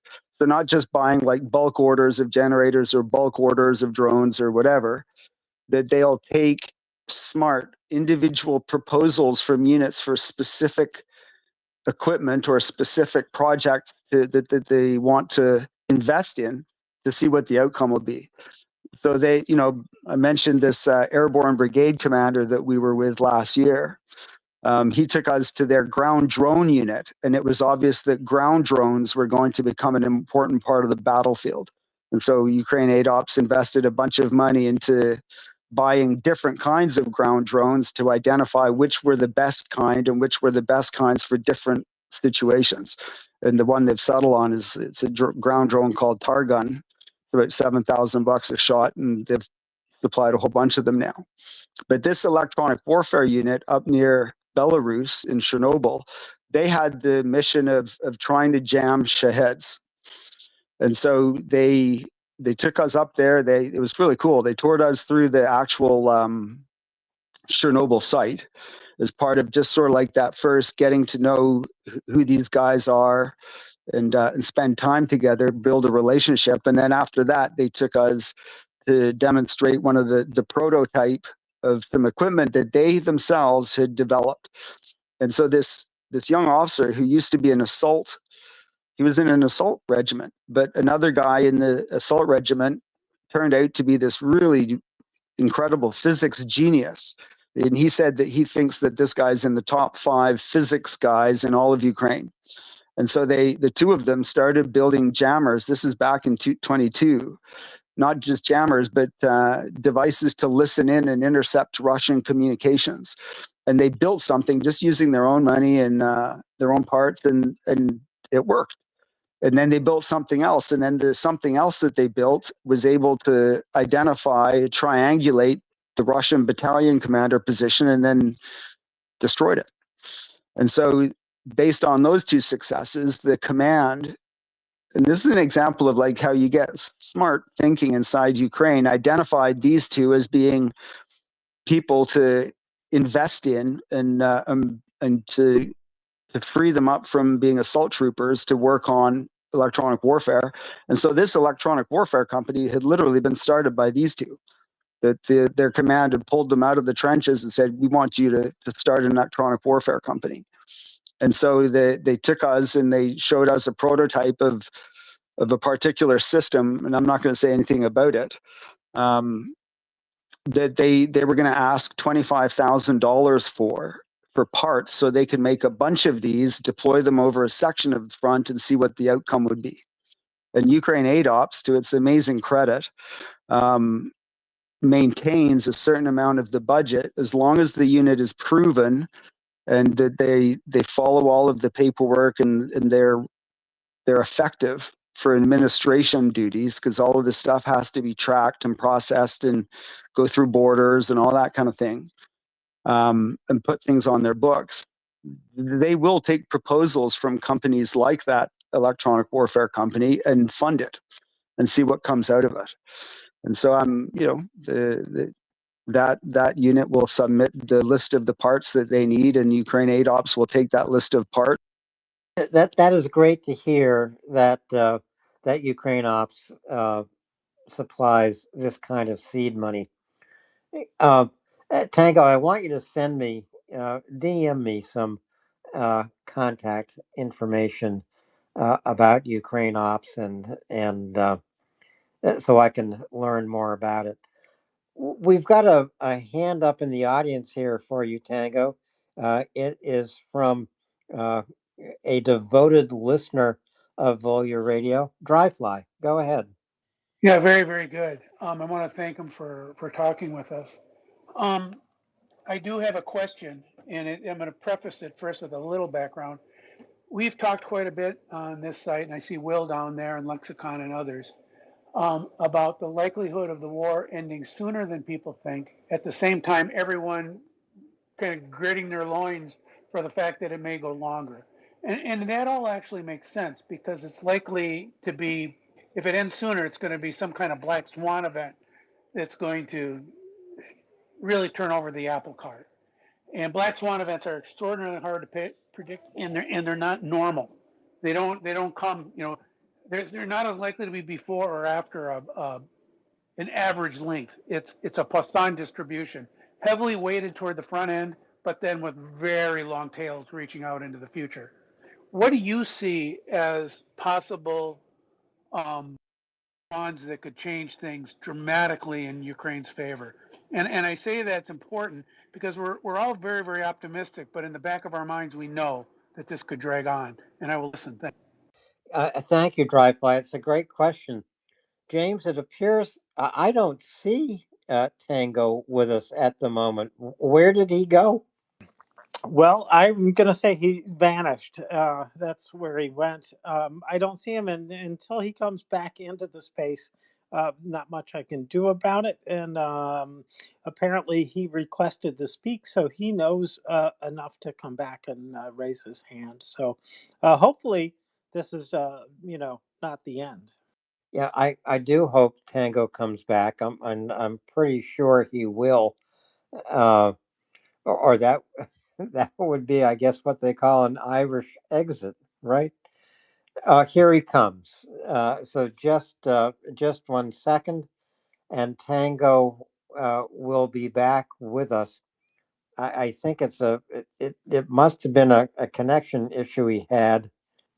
He's not back up yet, but he will be. Dryfly, stay with us as well because you're going to have to repeat your question for Tango. And so this is a Twitter problem, James.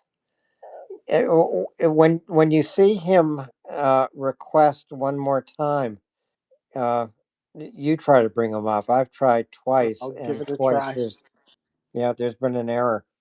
So I think this has been an extraordinary conversation with Tango about his time in Ukraine and what he does. and especially about his insights into drone warfare.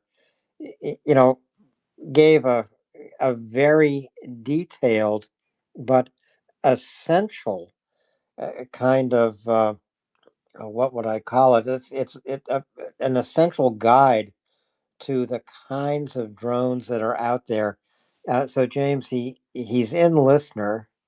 He just requested. See if you can you snag him. This is like trying to lift a guy up Yeah. out of the no. Well, I don't see a request yet, so I'm looking for that. Maybe I have to look for him, but I don't see him in the space at this point. Okay, I'll take a look for him as well, and let's DM him in the background. So he's requesting. Do you see that? I saw it and then it disappeared. So I'm Oh, not sure what's going on here, but he may have to, do what some of us have to do, and that's restart. And let's see. There we go. Let's see. There, that was the right noise, at least. So Tango, you have a little blue dot next to you. That's not usually a good sign, but we do see you in the space. We see the request that you've got, and you have been approved. Um, and we'll see if that works. But I'm thinking at this point, uh, there was an error adding Tango. So yeah, this is not good, but it's not fatal either. If you could go down and restart the application, close it, restart it, come back, that's probably the most sure way to get back in here. I hope Tango can hear us. Well, there's that. Yeah, I hope so. Um, yeah. Well, we're What? going to wait a little while, Okay. James. I think for Tango to come Yeah. back, because Dryfly asked a great question, and I think Tango will have a great answer. Meanwhile, we could cover a little bit of the news that we may have heard from Ukraine today. Ukraine, of course, launched more drones into Russia. I think what's significant about this is there, at this point, no night, no day goes by without Ukraine launching drone attacks onto targets inside Russia. And I don't see any interruption in the next few weeks, the next few months of Ukraine's air assault strategic attack on Russia. And I think that this is one of the remarkable events of 2026. I think that the summer of 2026 really will be seen as the summer when Ukraine transformed warfare, James. I can buy that. And let's see, we just had him request, and I see him as speaker. Tango, can you speak? Tango, can you open your mic? Oh, the problems that Oh, Tango I has. think, Oh, am good. I back now? You Huh. are back, Well, and that you're was in the painful. driver's seat. Well, that's just Twitter, Tango. So stay with us, and Dryfly, I'm going to ask you to ask Tango that question again because I don't think he heard it. Dryfly, can you hear me? This is Twitter Space. The epitome of Twitter Spaces here. Dryfly. This is typical. When you want Dryfly to hear you, he's out in the garden or something. It's So too Tango, true. stay It's with too us. true. Well, I'm glad you made it back, Tango, and I appreciate your comments so far. And it was certainly enlightening to hear you talk about the evolution of drones, and then the types of drones that have been. You classified them into 6 categories, which I thought that was really helpful information for all of us. And I just wondered, from your perspective, it seems like you are very much focused on drones. But are there other things that you've been looking at that may be next in terms of the next best tools to win this war? No. No, I can't say I have. I mean, I've got a certain budget that I can put into this each year. And I think I'm using that budget about as effectively as I could. So I really haven't looked at additional things. And the other thing too is back in 2023, and when I was trying to think like that and think of, well, what's coming next. It didn't really work out as a way to try to support the fight. It just was an ineffective use of time and an ineffective use of resources. So since that didn't work, I mean, it could have produced different things out of different initiatives. It didn't. Then I came across Ukraine Aid Operations and just decided to focus on that relationship because they are already doing so much more than I would be able to do that it just didn't make sense for me to try to think of what's coming next, really. Like you got to really kind of focus on one thing and then just make the most out of that one thing rather than try to spread yourself too thin. So That's understandable. Well, I don't know what what happened to Alan, but we've got disappearing people here. So I'm glad you did come back, and I'm gonna call one more time to see. Oh well, I don't see Dry Fly either. So there we are. So you have been at this now for, as I understand it, since 23. So you've been at this 4 years, and at least, and you are, I take it, dedicated to do this until the end. And I just wondered if you had any questions that came up about, like, we don't want you to go back, or we'd rather you found something else. And the only reason I ask is because even though I'm not there, I'm not putting myself in risk, except of Russian whatever that they can do at this distance. But people sort of discourage me from this. And I wondered if you had any discouragement. I hope you have had only helpful and thankful responses to what you're doing. other than this is really the first time I've ever really sought out to make my involvement known. I don't, as a general rule, interact with foreigners in Ukraine. I did not find that supporting foreign initiatives was that effective as a way to help. And I made the choice in 23 that I would just focus on Ukrainian units. So the long and short of it is I keep this pretty much to myself. I don't raise funds for it. That was something that I ran into in 23.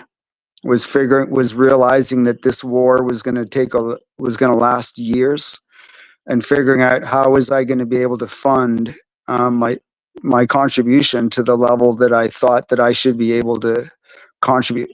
And I found a way to do that. It's not easy to generate significant funds without going to the public world and look for donations, but I found a way to do it.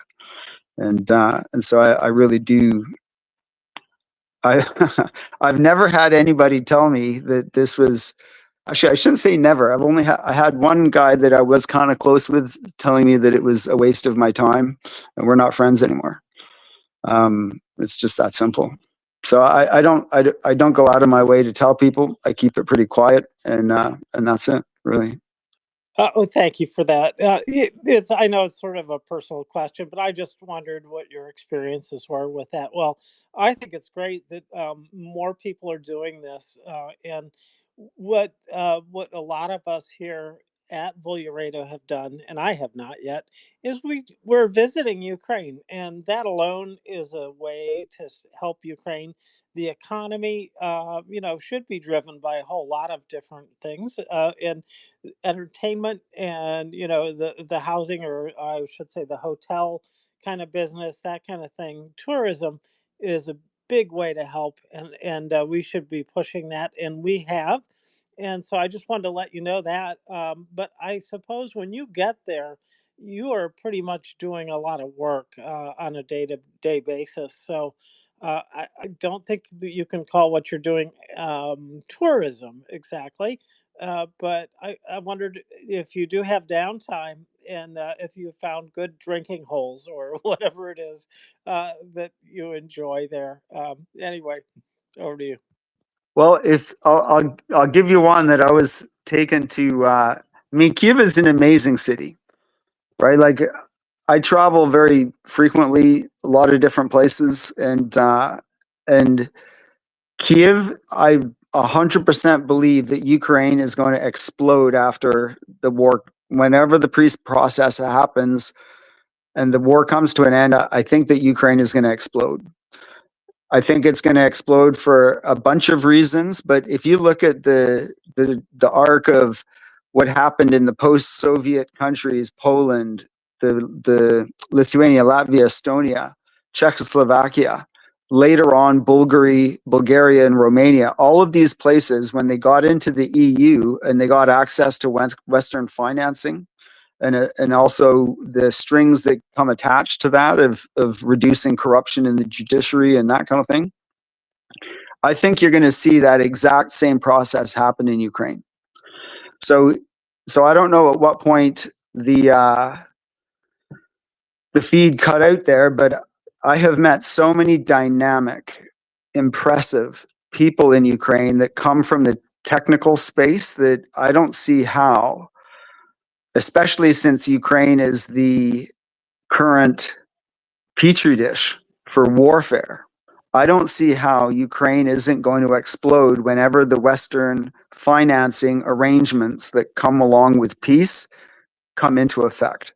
Like we've probably heard of the Marshall Plan, of how the West rebuilt war-torn Europe, right? Like Germany, Belgium, Holland, Northern France. All these places were really destroyed after World War II, but especially Germany. And look at those places today. You know, they're obviously very high standard of living and all the rest of it. It took 80 years. And I think a very similar process is going to happen in Ukraine. So when I see rural houses in Ukraine that are available for $2,000 or last year when I was in Kramatorsk, and talking to people there, and soldiers were saying that, you know, you could buy an apartment for $10,000. And you know, these are in these old Soviet construction apartment buildings, 4 stories high, they're like totally medieval staircases. But when you went into the apartment, they were absolutely beautiful sometimes, right? So I just think that Ukraine is going to explode after this war. And after I spent 5 days working, if you want to call it that, going to units and doing the delivery trip and all that kind of stuff, and then a 6-day with meetings in Kyiv. But after that, I went to Odessa, and I'd never been to Odessa before, but I had heard about it as this famous vacation spot on the Black Sea. And Odessa is amazing. And in 3 days, we didn't hear English spoken once. So you've got this incredibly beautiful Black Sea port, so beautiful climate, and the architecture is just absolutely stunning. It's like a really interesting combination of Mediterranean, old world Europe mixed with these Stalinist architectural masterpieces from when the Soviet Union and the communist world was economically expanding, and they were rebuilding after World War II and putting a lot of public investment into showing the people that communism as a system had something to offer. So yeah, if you go to Odessa, you will not be disappointed at all. And another thing I did in Odessa was medical tourism. That I went to a private hospital to get a whole battery of tests that I wouldn't be able to get in Canada through the public system. And when I talk about like a battery of tests, this is mostly like looking at my heart, looking at getting CT scans, and you know, basically just learning how much plaque, like cholesterol, has built up in my heart, because I have high cholesterol levels genetically. And I could not get those tests in Canada. But I go to Ukraine, I called that private hospital, brand new, beautiful hospital, 5 stories high, at 11 in the morning. And they had me in to get my CT scan and see the cardiologist in 4 hours. And then that cardiologist said, I think you should get this test, this test, this test. And so the next morning, they booked them all for the next day. So ultrasound, and then ECG, and then a monitored cardiac stress test where you're on an exercise treadmill. And I bet you I saw probably 7 different medical professionals, and got all the results. Of course, they're in Ukrainian, but you use Google Translate. And this, it was incredible. I couldn't believe it. And all that cost me 333 Canadian dollars. Oh my Right? God. In and Oh out. my God. That's Yeah. crazy. That's Right. I could insanely cheap. insanely cheap. And you're going to this hospital. Um, they assign an English speaking person to get you to the first. They give you a list of all your appointments and where it is in the hospital and the time. And this English speaking person takes you to the first one. And then after that, you're just kind of working through the system. And then you walk out of there with your sheath of documents, your x-rays, all the stuff to bring back to Canada. And it's $333 for stuff that I would have had to fly to the United States and spend, I don't know, 6,000 US dollars, something like that. Flights, hotels, all those different tests. It was, I couldn't believe the value of it. So I personally am a big, I'm very bullish on Ukraine for when this war ends. And so I highly recommend people to think about Ukraine as a place to visit. The West, Lviv, it's a nice enough city. It's not super fascinating other than the downtown. Kyiv is incredible. In 25, I took a guy who I wanted to get emotionally invested into Ukraine and become a regular, larger donor essentially to Ukraine. And he accompanied us on the delivery trip out east. So he got to be part of it and see the working face of the reality of the Ukrainian military. And he actually ended up staying in Kyiv for 3 months after he went out there to see it, because Kyiv itself, this individual is also even very, very global guy, had bought real estate in multiple places around the world, done really well out of it. And so he's got a very good pulse for when a country is going to explode or a particular site is going to explode. And he's called it right in several places around the world. And he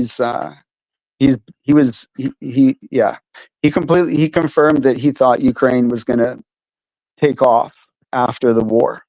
And how are you going to go wrong buying houses at 2,000 US dollars?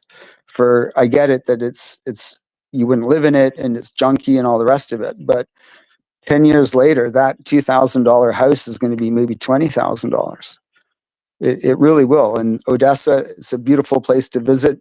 Great climate. The food is amazing, and the young people generally speak pretty good English. So if you're ever stuck for needing help or directions or whatever it is that you need, it's a pretty good chance if you find a young person that they'll be able to help you in fair English. So it's a great place to visit. This is completely true. Oh, and I especially agree with you about Odessa. Just a spectacular city with, as you say, spectacular food. And it's also true in Ukraine.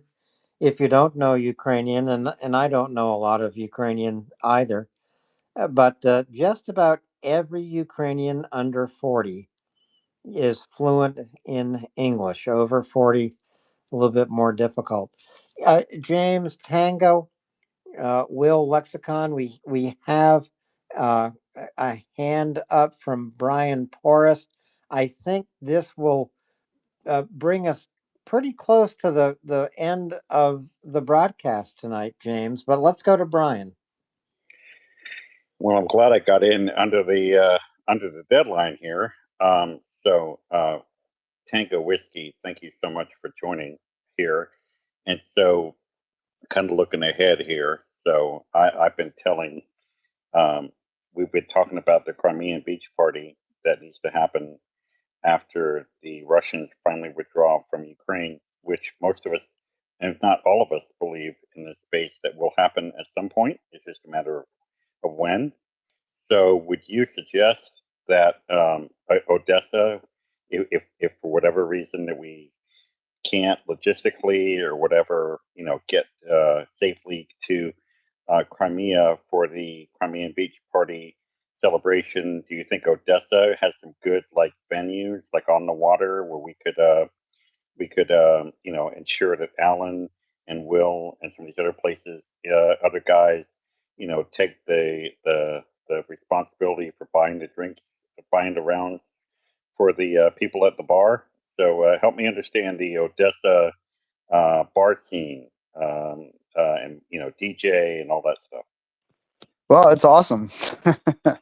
It's very enjoyable. I mean, it's like a European capital where the buildings are all 4 and 5 stories. The place is absolutely loaded with restaurants and clubs, and quite a few beach clubs. The water temperature is great for swimming. I just put it on your list of places you got to go.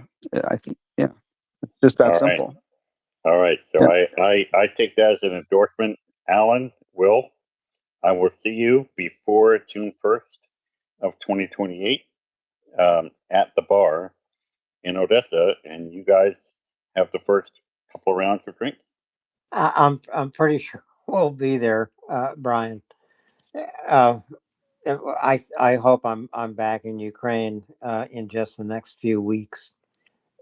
James, do you have any more questions for Tango? Well, we could probably keep him talking all night, but I do want to respect your time, and I want to thank you. But at this point, I do need some technical help from one of our technical people because, well, my particular program I was using crashed. So luckily, it wasn't the space that crashed. So even if we wanted to close right now, I can't do it. So I've put out a call for help. The bat light is on. Well, let's wait for the answer. The bat light is on, and we'll see if we get uh, Bat Woman here to help us. Meanwhile, let's go to Charlene, James. Hi, everybody. I just wanted to say thank you so much for coming on, Tango. I'm a fellow Canadian, and I really enjoyed listening to everything you had to say. And I'll probably go back and re-listen to everything because you don't catch everything that's said. But after this last part, you were just saying about Odessa and everything. I do want to visit Ukraine because I want to find the birthplace of my grandparents and my dad.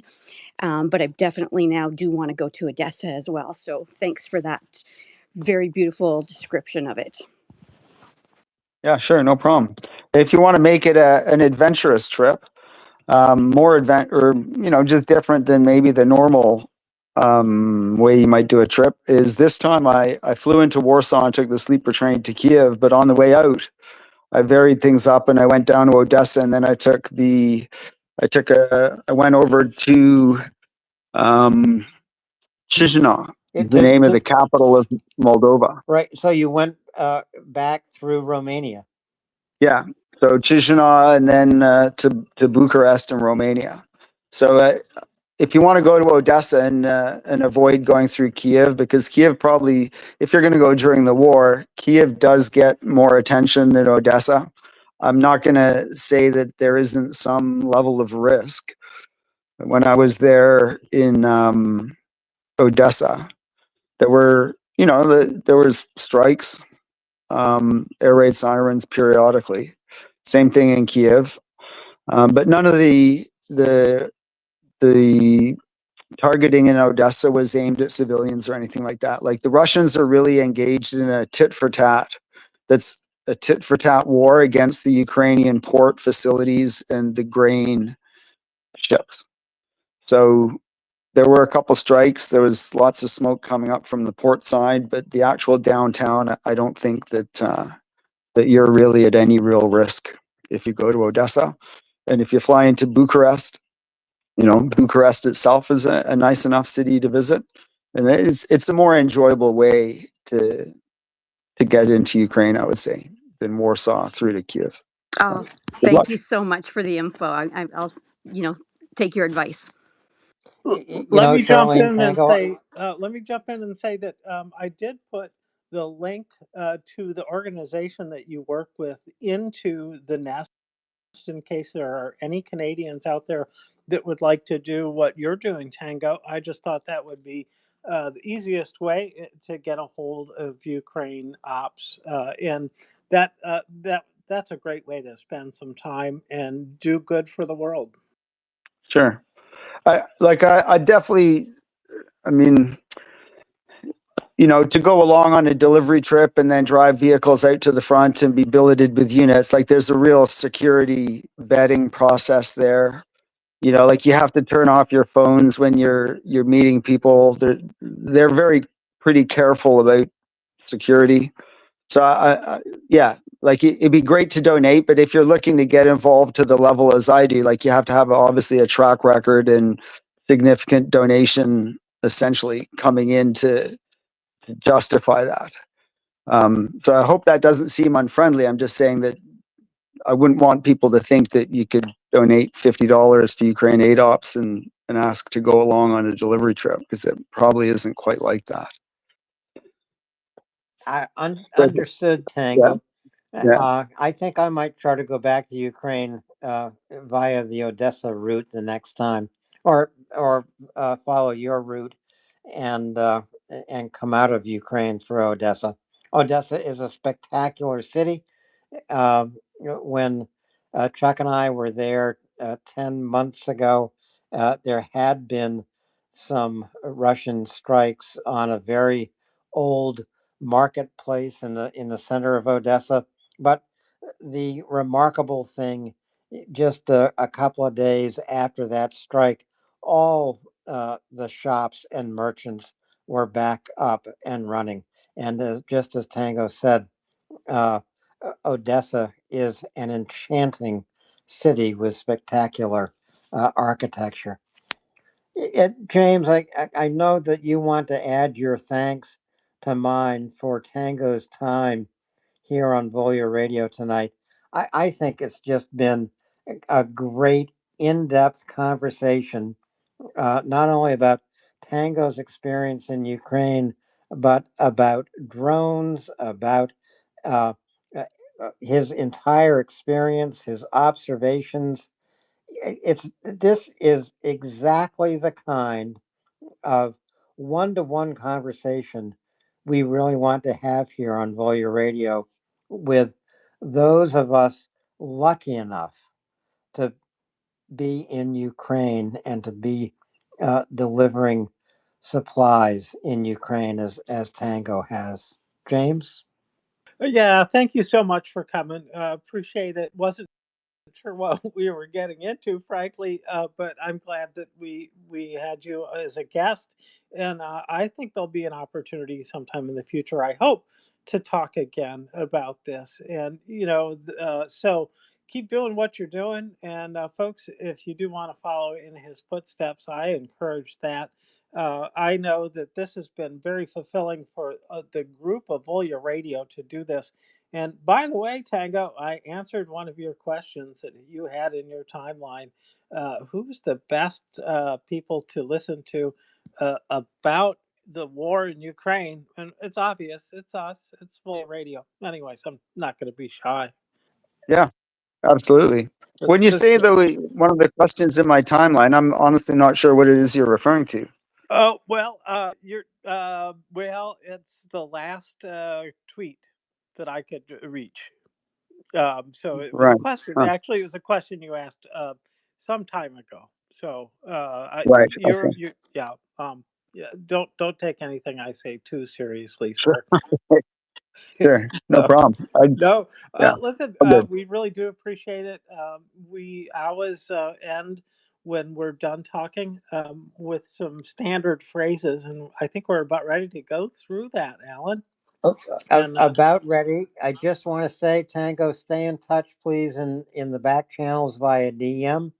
To all of our listeners here on Volya Radio, you can find this episode of the Volya Radio broadcast on the Volya Radio archive on Spotify.